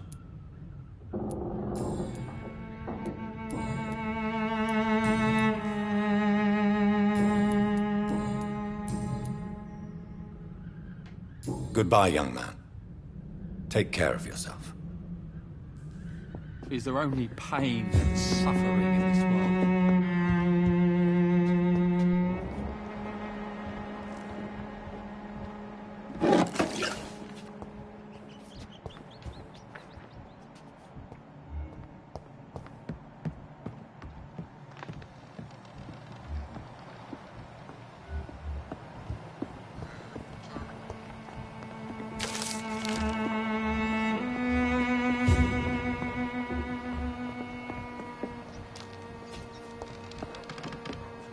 It's locked.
Is there only pain and suffering in this world? So, may I... I'm not bothered.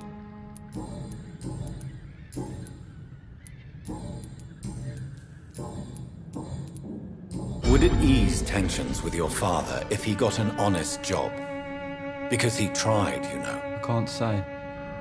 I'd be glad if he dropped his thuggish activities, but I'm not sure it would be enough. Why is that? Sometimes I suspect it's me, Dr. Reed. Or it's this life. It's like I can't find my place.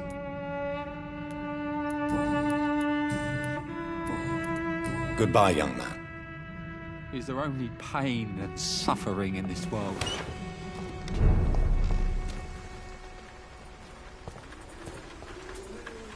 You again? What do you want this time?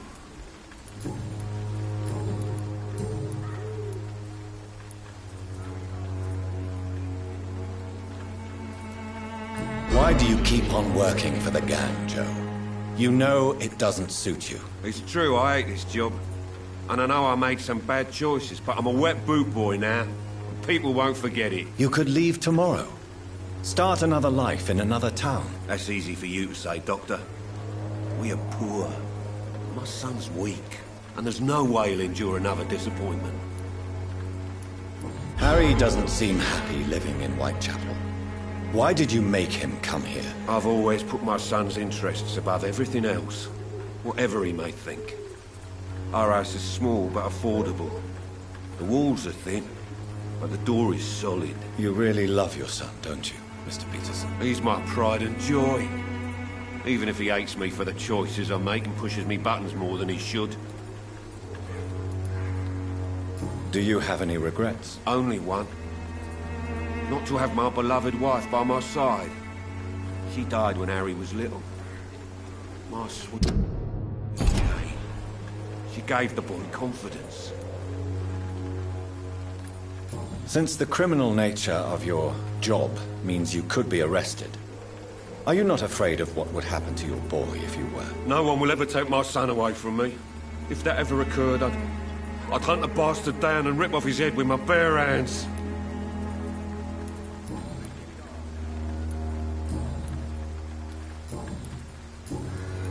Goodbye, Mr. Peterson.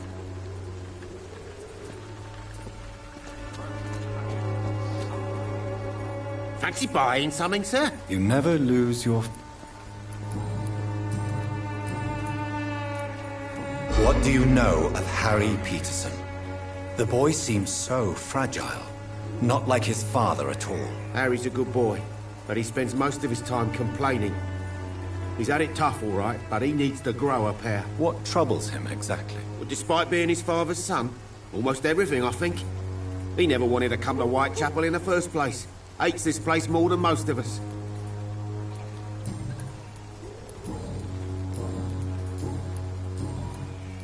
Goodbye for now, Mr. Lip.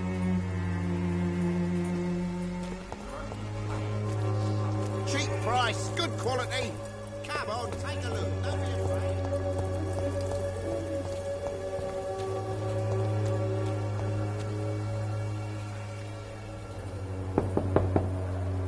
Mr. Petrescu, just 1 minute, please. You again? Go away. Sir, wait.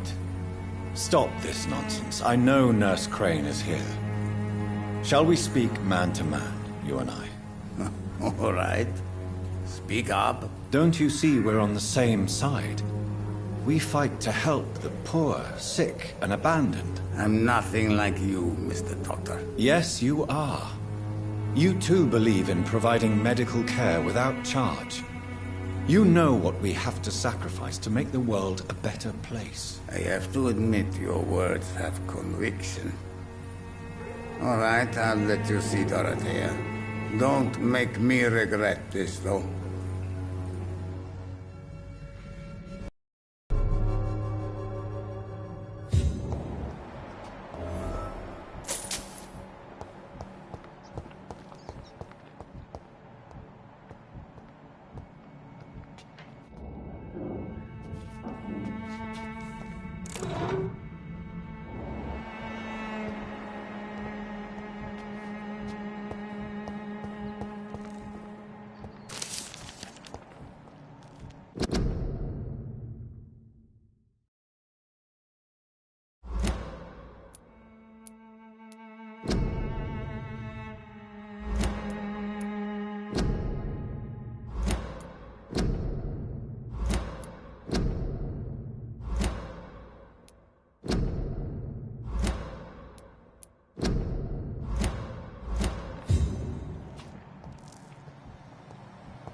It's locked, all right.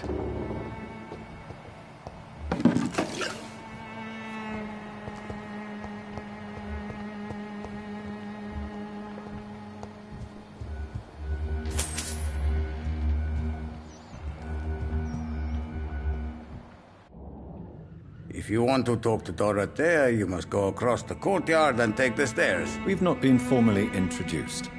May I ask your name and occupation, sir? I am Darius Petrescu. I'm here to keep snitches and spies away from Dorothea. And I also run this little print shop.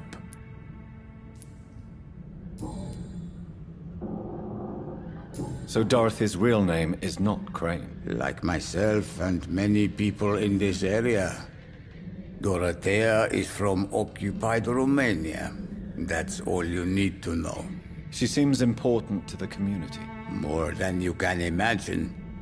The West End does not want to hear of Whitechapel's misery. Dorothea is one of the few doing something about it. Tell me everything you know about Camellia, the mute florist. I do not believe in the afterlife, Doctor, but I'm almost convinced Camellia is an angel. She volunteered to give out our medical leaflets. Are you not worried for her safety? She is as brave as she is tough, and clever, too. If only I had met her when I was younger. Are you in love with Camellia, Mr. Petrescu? Don't be stupid. If I had met her when I was younger, we could have won our revolution. Who is she, really? Do you know where she's from? She's not from around here, that's all we know. Camellia is not even her name. It's her favorite flower. You say she has no close family? Well, there's that awful poet who constantly follows her around like a lost puppy. A good man for sure, but a very poor writer.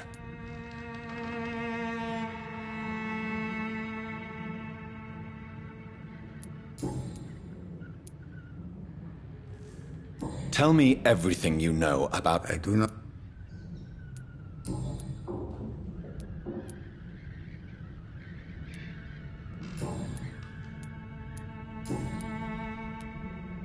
Do you have any family left, Mr. Petrescu? Children or grandchildren? Who knows? I have abandoned my people for so long, they might as well be dead. As dead as I am for them, I suppose. Don't be embarrassed, sir. If you must know, my own father disappeared many years ago, and I forgave him. It's quite awkward to talk about our families like this, but... Thank you, Dr. Reed. I appreciate your trust. This war won't last forever. Did you ever think of returning to your country now it's free? No. I have taught strength and determination to my sons and daughters. I'm an old, dying man who only has memories of better times to cherish.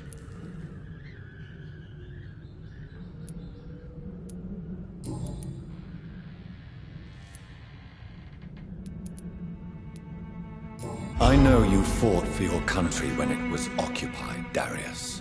Tell me more about it. I know my days are numbered, and I know I won't see my homeland again.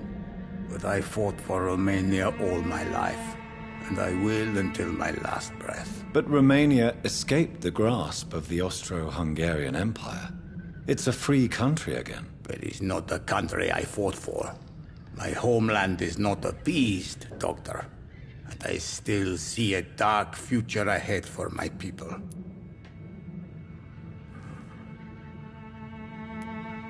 How did you meet Nurse Crane, Darius? Why does she trust you? I'm her oldest friend in England. Dorothea and I share many ideas about this country and about the country we left. You mean occupied Romania, don't you?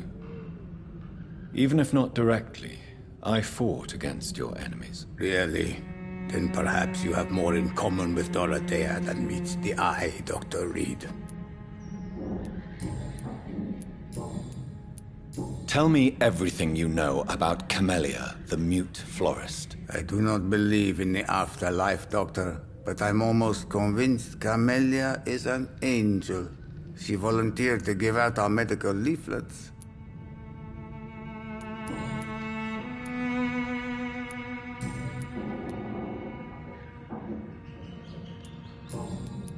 Tell me everything you know about Camellia. I do not...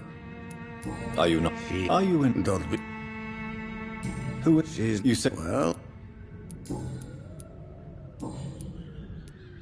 Goodbye, Mr. Petrescu.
What do we have here, nurse? Patient Razvan Vasily. High fever running on 3 days. Complaints of dizziness, muscle aches, and head pain. Diagnosed with influenza. Treatment? Aspirin and salicin for the fever and discomfort. Liquids for dehydration, but he's having trouble keeping even water down. Thank you, nurse. Anything else I should know? He did lose consciousness this morning, but he's never had convulsions like these. He's not convulsing, he's choking. He's not getting any air. Scalpel! Hand me that scalpel! What can I do, Doctor?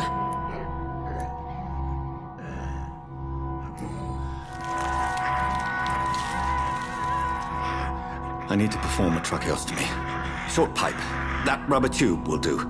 We're going to cut a passage for air through the neck. Yes, Doctor. He's breathing again, but he's coughing up blood. Internal hemorrhaging. I need to make another incision into the chest cavity to drain the fluids from the lung. Prepare another tube. A thoracostomy? Doctor, we've nothing to fight the infection. We need an aseptic environment.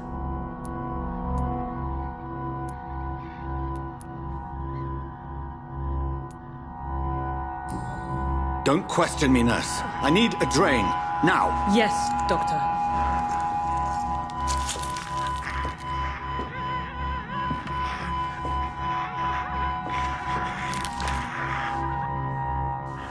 He's still bleeding, Doctor. I'm losing his pulse. The drain must have punctured the intercostal artery. There's too much blood. Are you all right, Doctor? I can't see.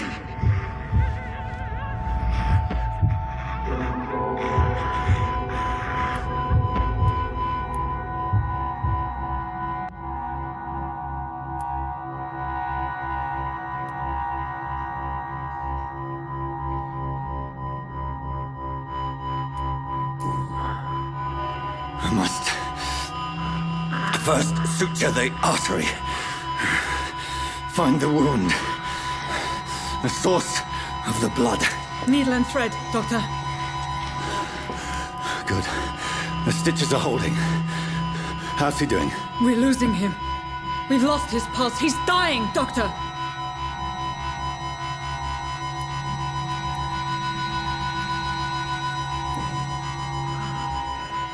A dose of epinephrine, now. Yes, Doctor.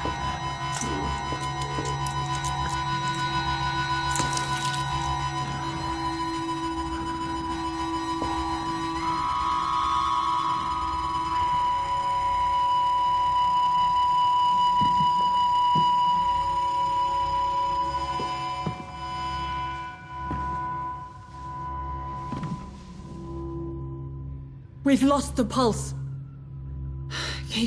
He's gone, Doctor. Nurse, we did everything we could. Yes, I know. You are true to your reputation, Dr. Reed. Dedicated and precise. No one could have done more. This was not an influenza-induced seizure. I've never seen symptoms like these on the continent. Neither have I. But the previous symptoms leading up to this attack were the same, indistinguishable from the epidemic. No. There was something more vile in these reactions. Something primitive. There have been numerous reports of mental breakdowns caused by the fever that accompanies the flu itself, Doctor. Yes, but... I'd best take some samples of the blood for analysis.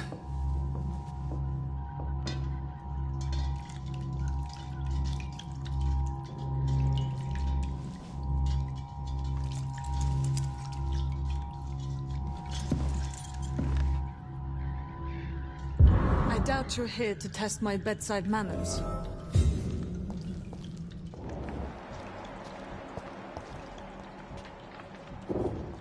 To what do I owe this courtesy?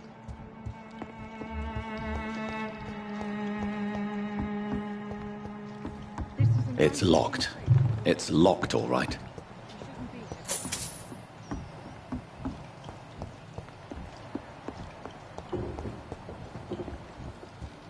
Vasvan was getting better with the treatment.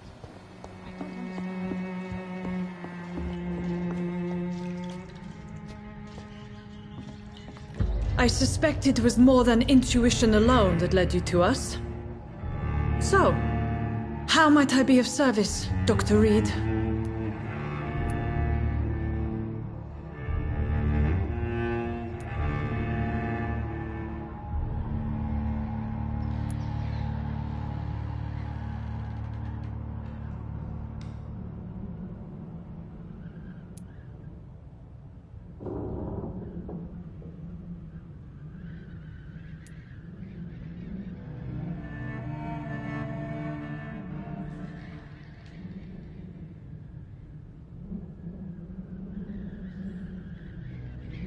I've come to put an end to this insufferable blackmailing, Dorothy.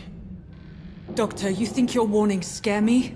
I've stolen and plied, blackmailed and lied, but what else am I to do? I'm all these people have.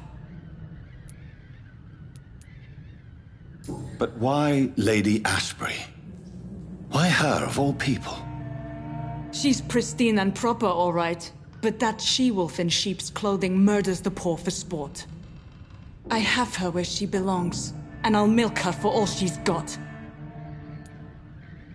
Dr. Swansea is a sensible and honest man. He wouldn't have refused your friend's care at Pembroke. It's easy for you to say, Doctor. These people cannot go to the police, nor to the hospital. They don't even speak English. They depend on me for everything. So, the end justifies the means. Is that your defense? I know you're kind, Doctor. Just another fine-heeled, silver-spooned gentleman who was given the world on a platter. You know nothing of poverty. Nothing of the shame, the hunger, the loneliness. You've convinced me of the sincerity of your actions and their noble justifications. But all the same, blackmail is a crime, and it will stop, Nurse Crane. So, are you going to turn me over to the authorities?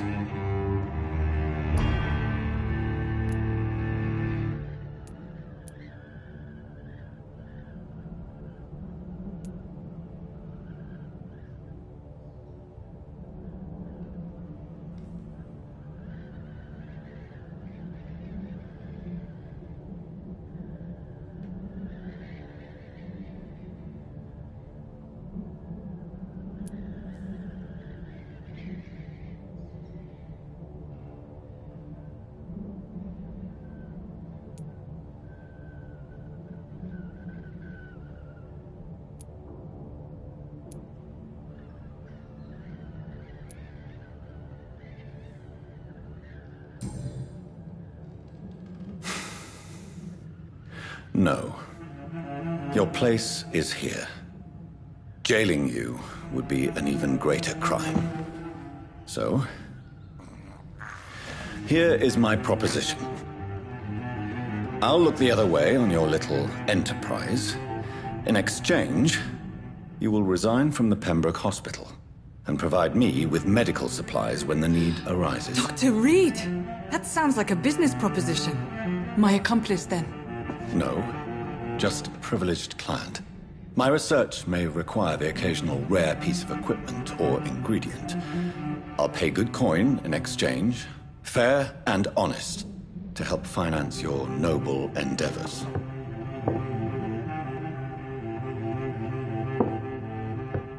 We have ourselves a deal, Doctor.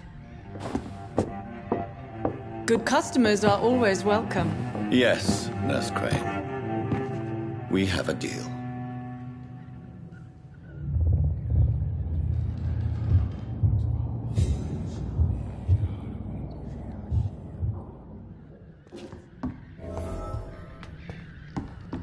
It's locked. It's locked.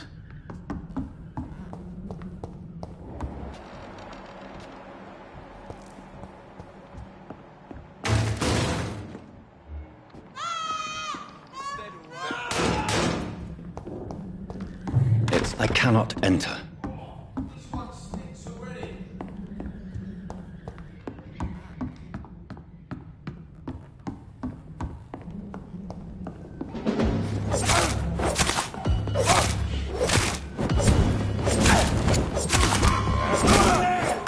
There's one of them vermin!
Bloody monster!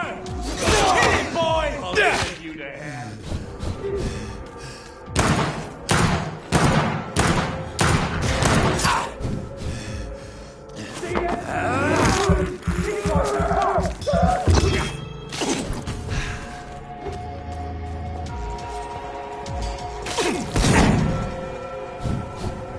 I'll kill you!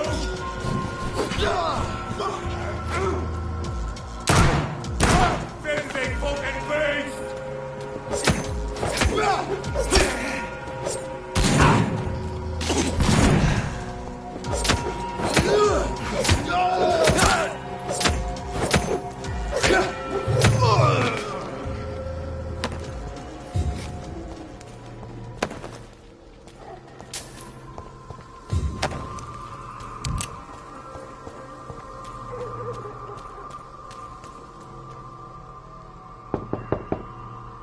Hello, Mr. Petrescu. Hello, Dr. Reed.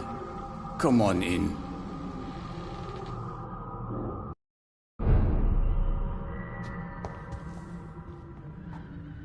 Yes? Tell me everything. I do not. Goodbye, Mr. Petrescu.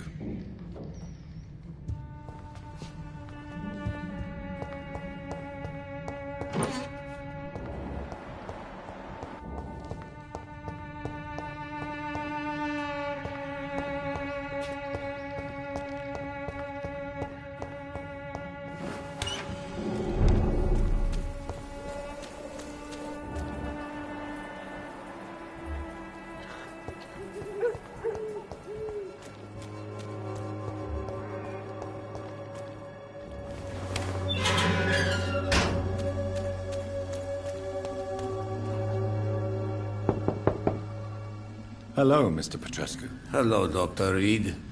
Come on in.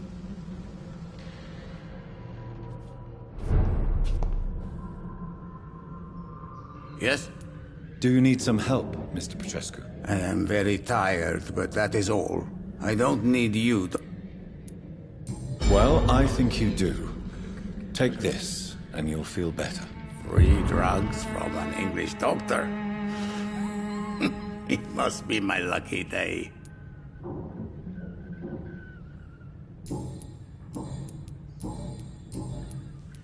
Goodbye, Mr. Petrescu.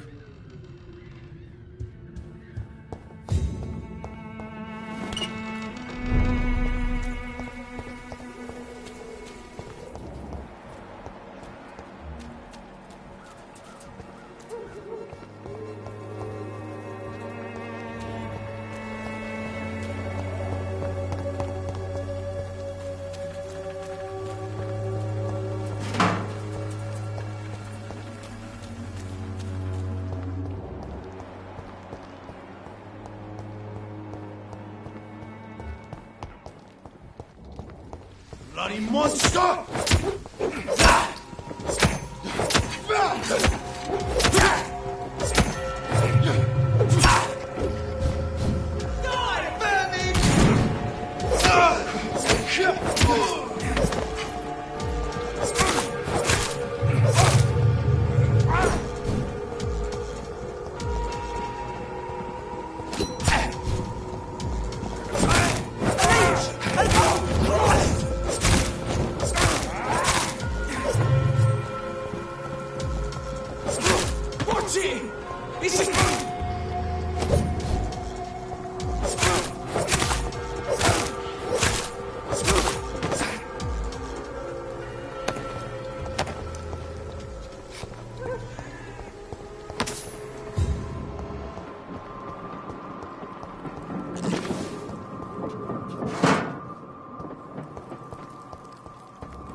It's locked.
I can't believe I'm doing this.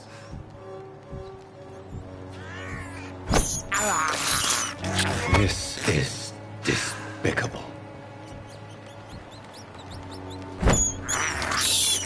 I have this thirst for blood.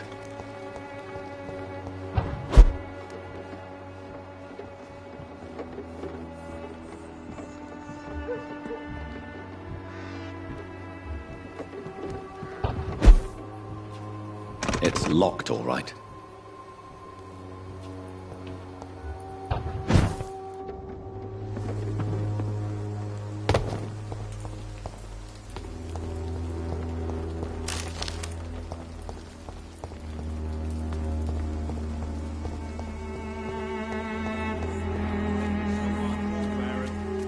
one way or another. Please, Joe. You again? What do you want this time? Goodbye, Mr. Peterson.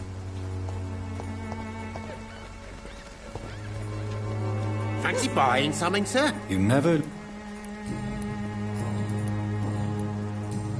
Goodbye for now, Mr. Lewis.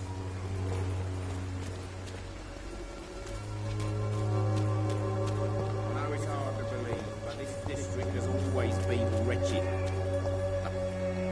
Fancy buying something, sir? You never lose your focus, do you?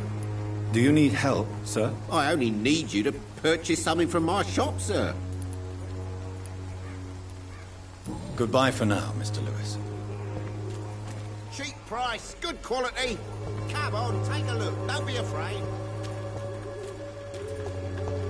Cheap price, good quality. Come on, take a look. Don't be afraid. Good evening, Harry. May I come in? Sure. Sure. Is there only pain that's in this world? So, may I ask you... I'm not bothered. What could be worse? Do you need any medical help, young man? Yes, I do. I feel so tired. I don't know if it's the epidemic, but everything seems so hard. You'll feel better with this. But you need to get a grip, young man. Medication alone won't cure melancholia. I'm not sure I'm happy with the idea of living long in a world like this. But I thank you for your concern, sir. Goodbye, young man. Take care of yourself. Is there only pain and suffering in this world?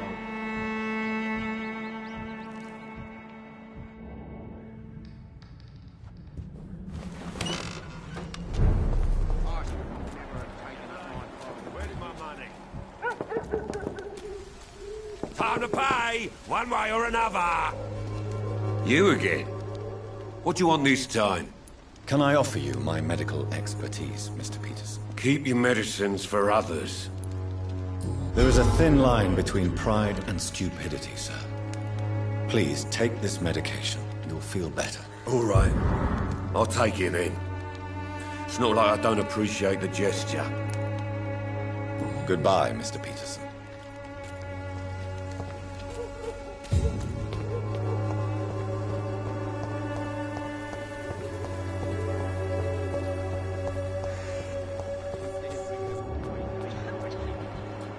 Let your guard down, sir. Will not protect you, for there is no protection against Good evening, Mr. Whitaker. It's Father Whitaker, my son. Don't you fear getting sick yourself? I've been touched by God's grace. I am perfectly healthy. I have heard enough for tonight. Goodbye.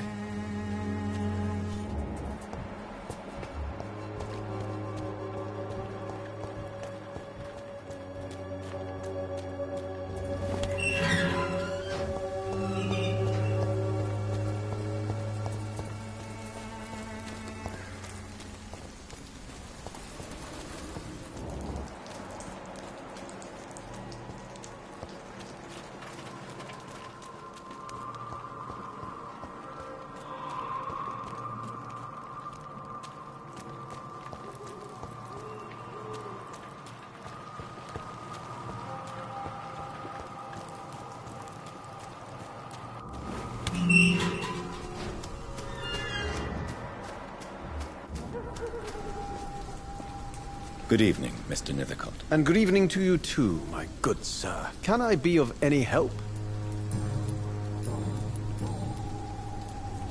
Did you know the Mute Florist is a member of a secret society? No, I didn't. But I thank you for this information, sir. For it only enriches the mystery surrounding the precious camellia. Are you not curious? Is there not more you wish to know? That girl has not an ounce of malice in her. Whatever she may be hiding, it's certain to be for the benefit of most, if not all. I fear you are a hopeless romantic, Mr. Nethercott. Guilty as charged, Dr. Reed.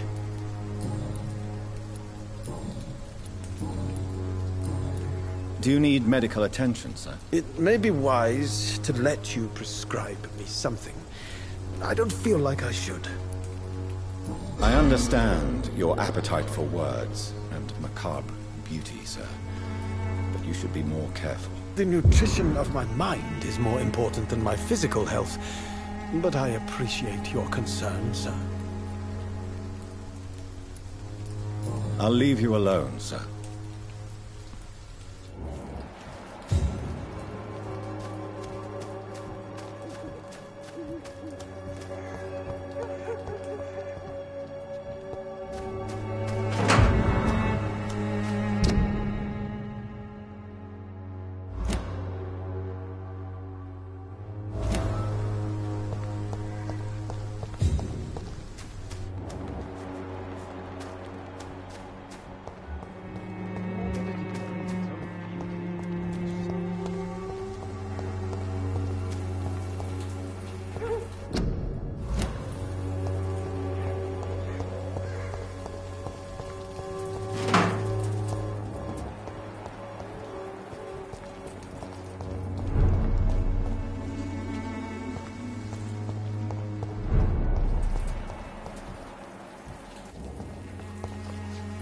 Hello again, miss.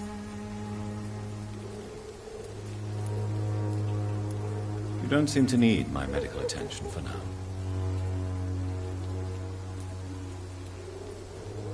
Very well. Goodbye, then.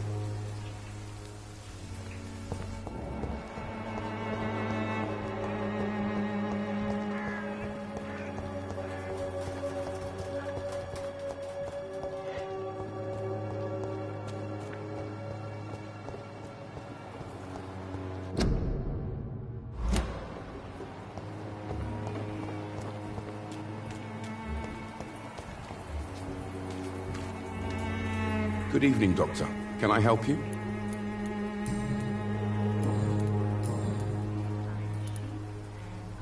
Christina Popper. Of course. Do you think... I believe... What is a... So you... Whitechapel. Why are the newspapers... There's a... It's a... These are... Have you any... That's...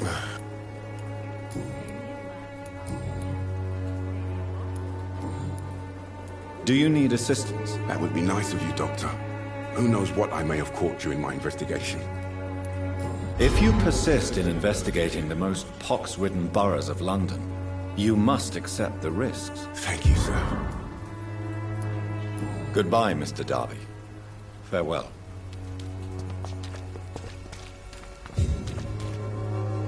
Good evening, Christina. Change your mind, Mr. Reed? Do you need any assistance, Miss Popper? It depends on the price of your medicine. I am shocked that you would think I am that sort of man. Forgive my suspicion. I'm so used to liars with good manners. Thank you, sir. Goodbye, miss. Take care of yourself as best you can.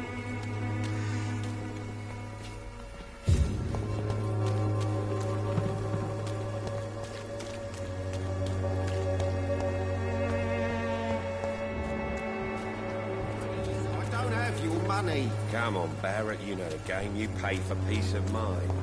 Can't you just look the other way this week, Joe? Come on. Good evening, Harry. May I come in? Sure. Sure. Is there only pain and suffering in this world?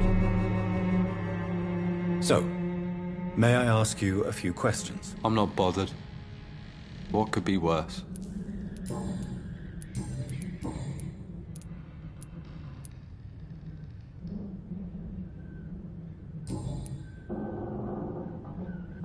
Goodbye, young man. Take care of yourself. Is there only pain and suffering in this world?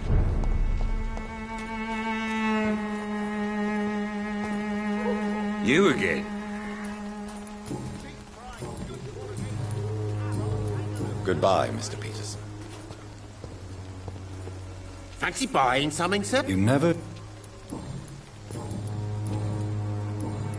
Goodbye for now, Mr. Lewis.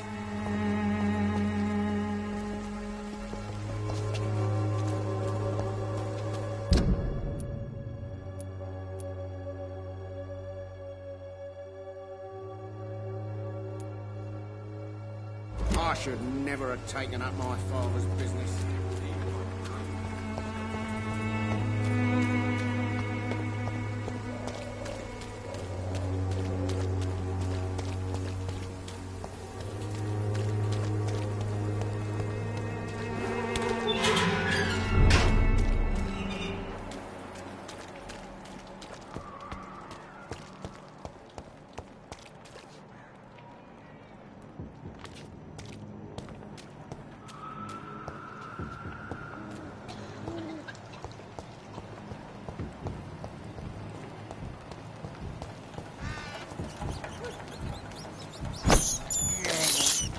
This is despicable.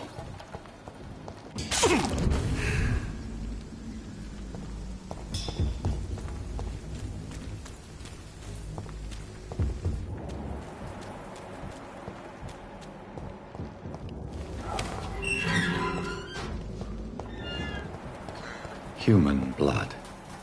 Whoever left these marks did so deliberately.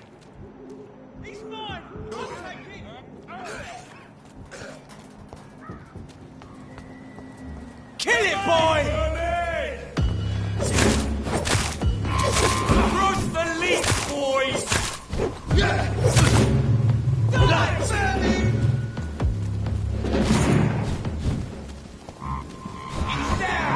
Finish it!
can't believe I'm doing this. I have this thirst for blood.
Perhaps I should have considered the offer from that Callaghan fellow. I wonder what your last thoughts would be, sir. Good evening, Miss Howcroft. How are you? Do you require my services, Miss Howcroft? I will come and check on you later. I'll leave you, Mistress of the Dark, to your nocturnal activities.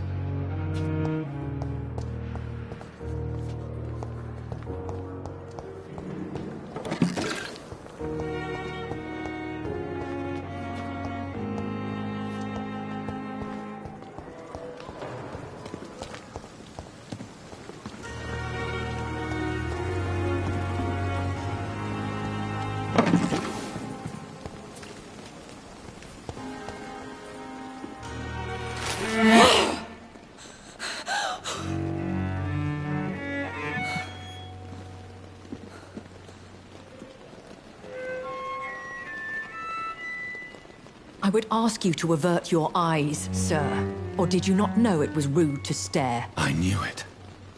Speak up, Dr. Reed. I like a man who speaks his mind.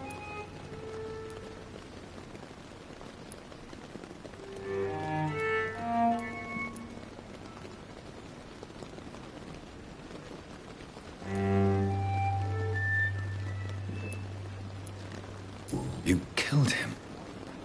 He trusted you. And you killed him. Spare me your sarcasm, Jonathan. You are but newly born in this world.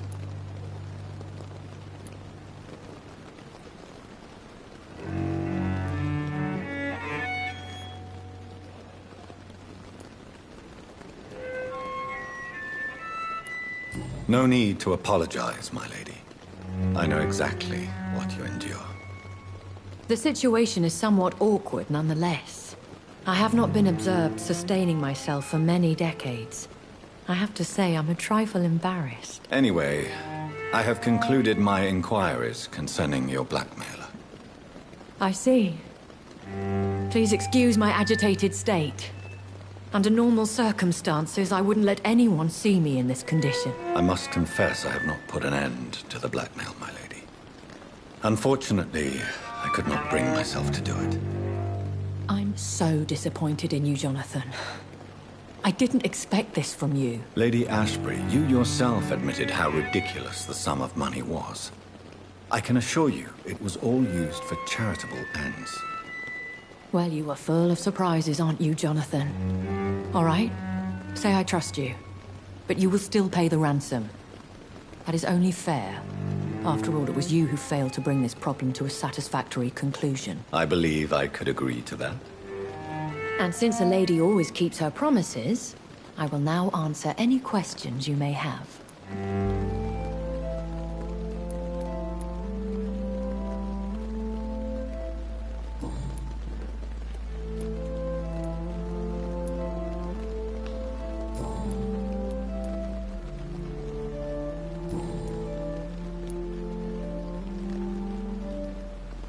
I've been hearing a voice talking in my head. Is this some kind of insanity? It feels like the voice of the vampire that created me. Hush. Tell no one this. It would be unwise to talk of such things amongst British immortals. Speak no more of your maker.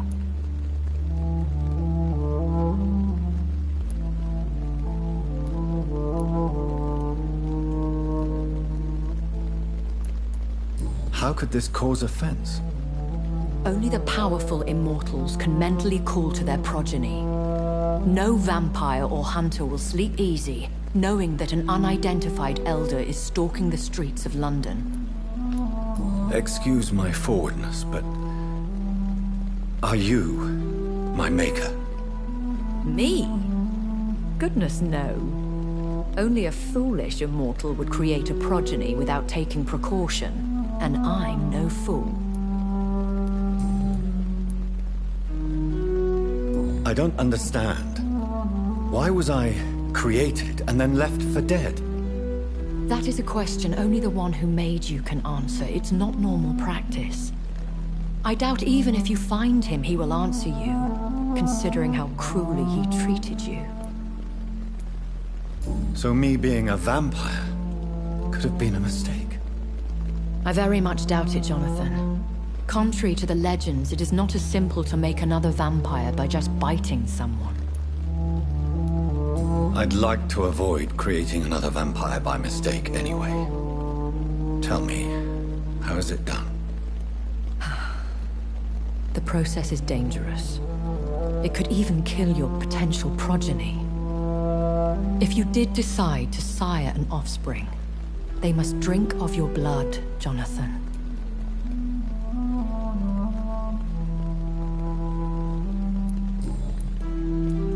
A vampire? Is that what I am? What we are? Such a crude word, defined by penny dreadfuls and drunken hacks. No. You are now an Ekon, and that you shall remain. Are you an Ekon too? Yes, I am. We are the closest thing to what man refers to as vampires. Forget what you think you know about us. So we are Ekons. How can I identify us amongst other vampires? How to put it? All Ekon are vampires.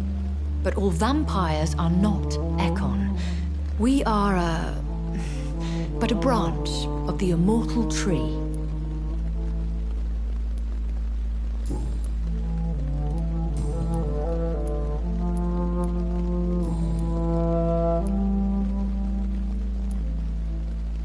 Why does Dr. Swansea allow you to feed on the patients of the hospital? Dr. Swansea is a good and compassionate man. He is trying to find a solution for our hunger. Until that happens, he is clever enough to understand that I only feed upon the dying.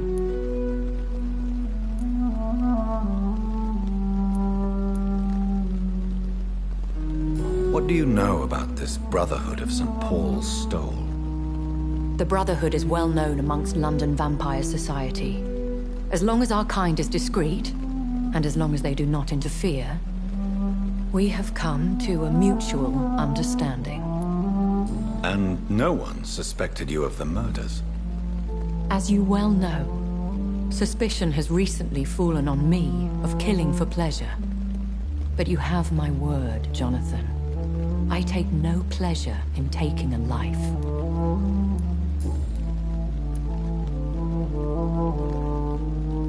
Why did you save me in the canning factory? I could hardly stand by and watch such a promising young blood as yourself be torn to shreds by some gutter scowl.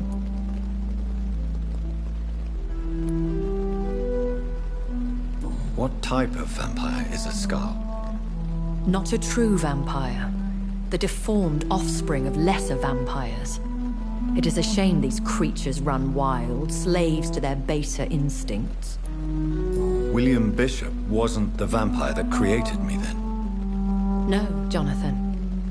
Whatever their strength and demeanor, Skulls are the progeny of careless vampires.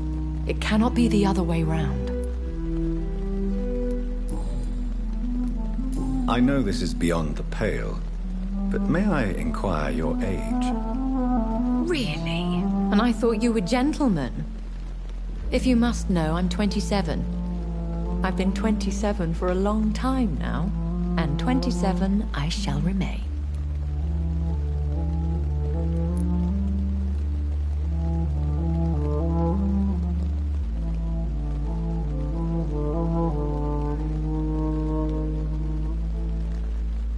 Very well. But I believe there is more to this than you are saying. A lady has to have some secrets. And who bestowed upon you this eternal youth? My maker. He left this isle a long time ago.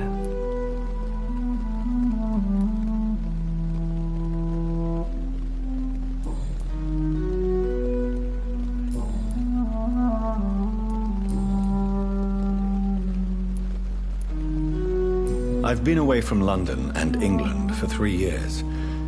This isn't the city I remember.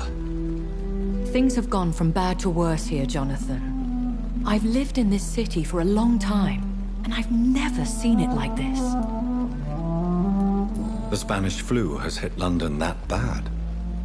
Yes, but it's not just that. I've heard things. Things I've not heard for a very, very long time. There are whispers in the shadows. Something far worse than the Spanish flu is here in the city. What is it you fear? Fear has long since flown this form. But there is something malevolent circling us. I feel fear is merely waiting in the wings.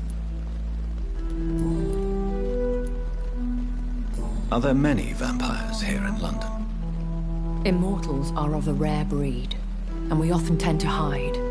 But you may occasionally meet some of us at night. Do you know any of them? Have you an idea of the identity of the vampire who attacked me? You mean your maker? No, Jonathan, I have no clue. But I fear he or she is as careless as cruel.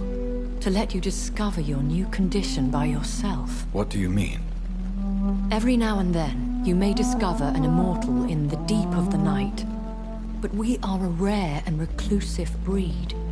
Our progeny is almost never accidental.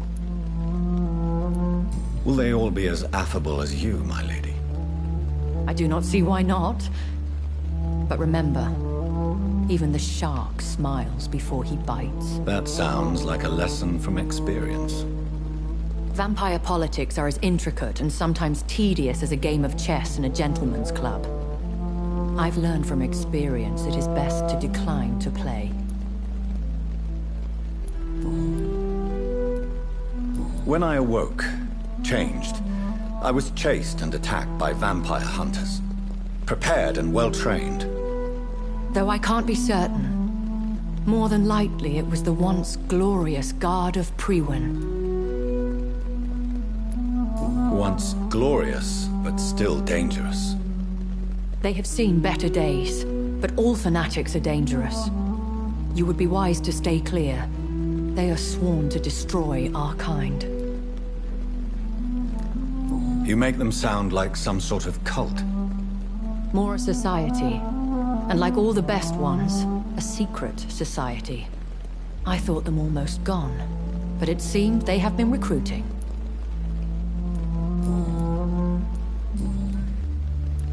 I bid you farewell, for now, my lady. I must quickly analyze the blood I took from Nurse Crane's patient.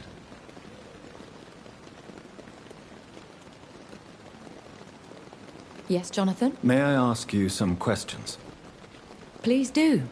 I have promised to answer you. I bid you farewell.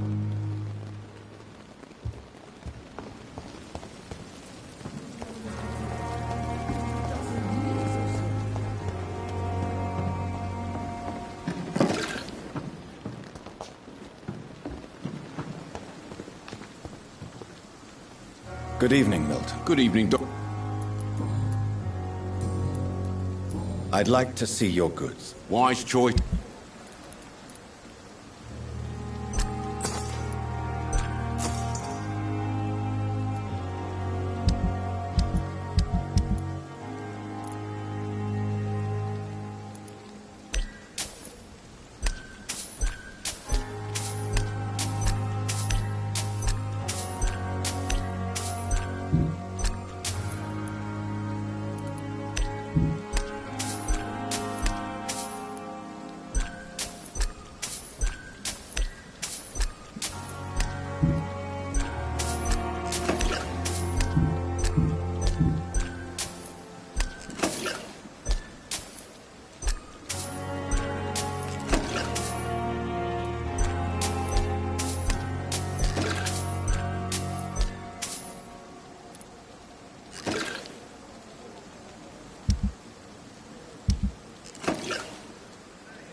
It's locked, all right.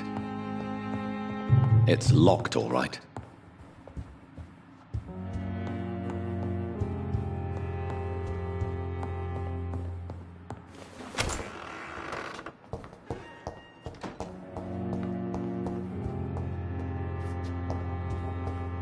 It's locked.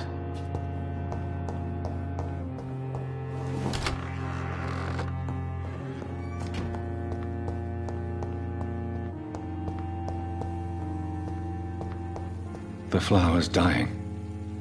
It needs water.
Razvan Vasily was infected by Spanish flu, but also has the highly unstable blood of the Scows.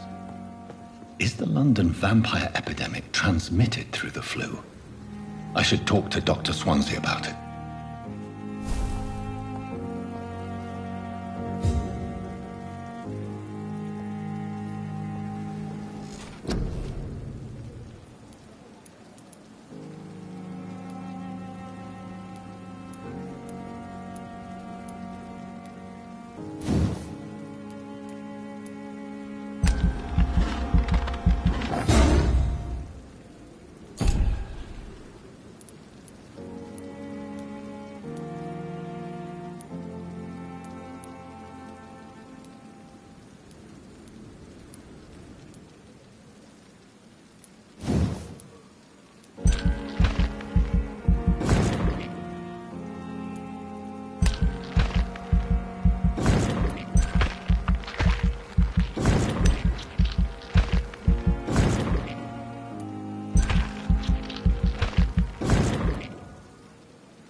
The flower's dying.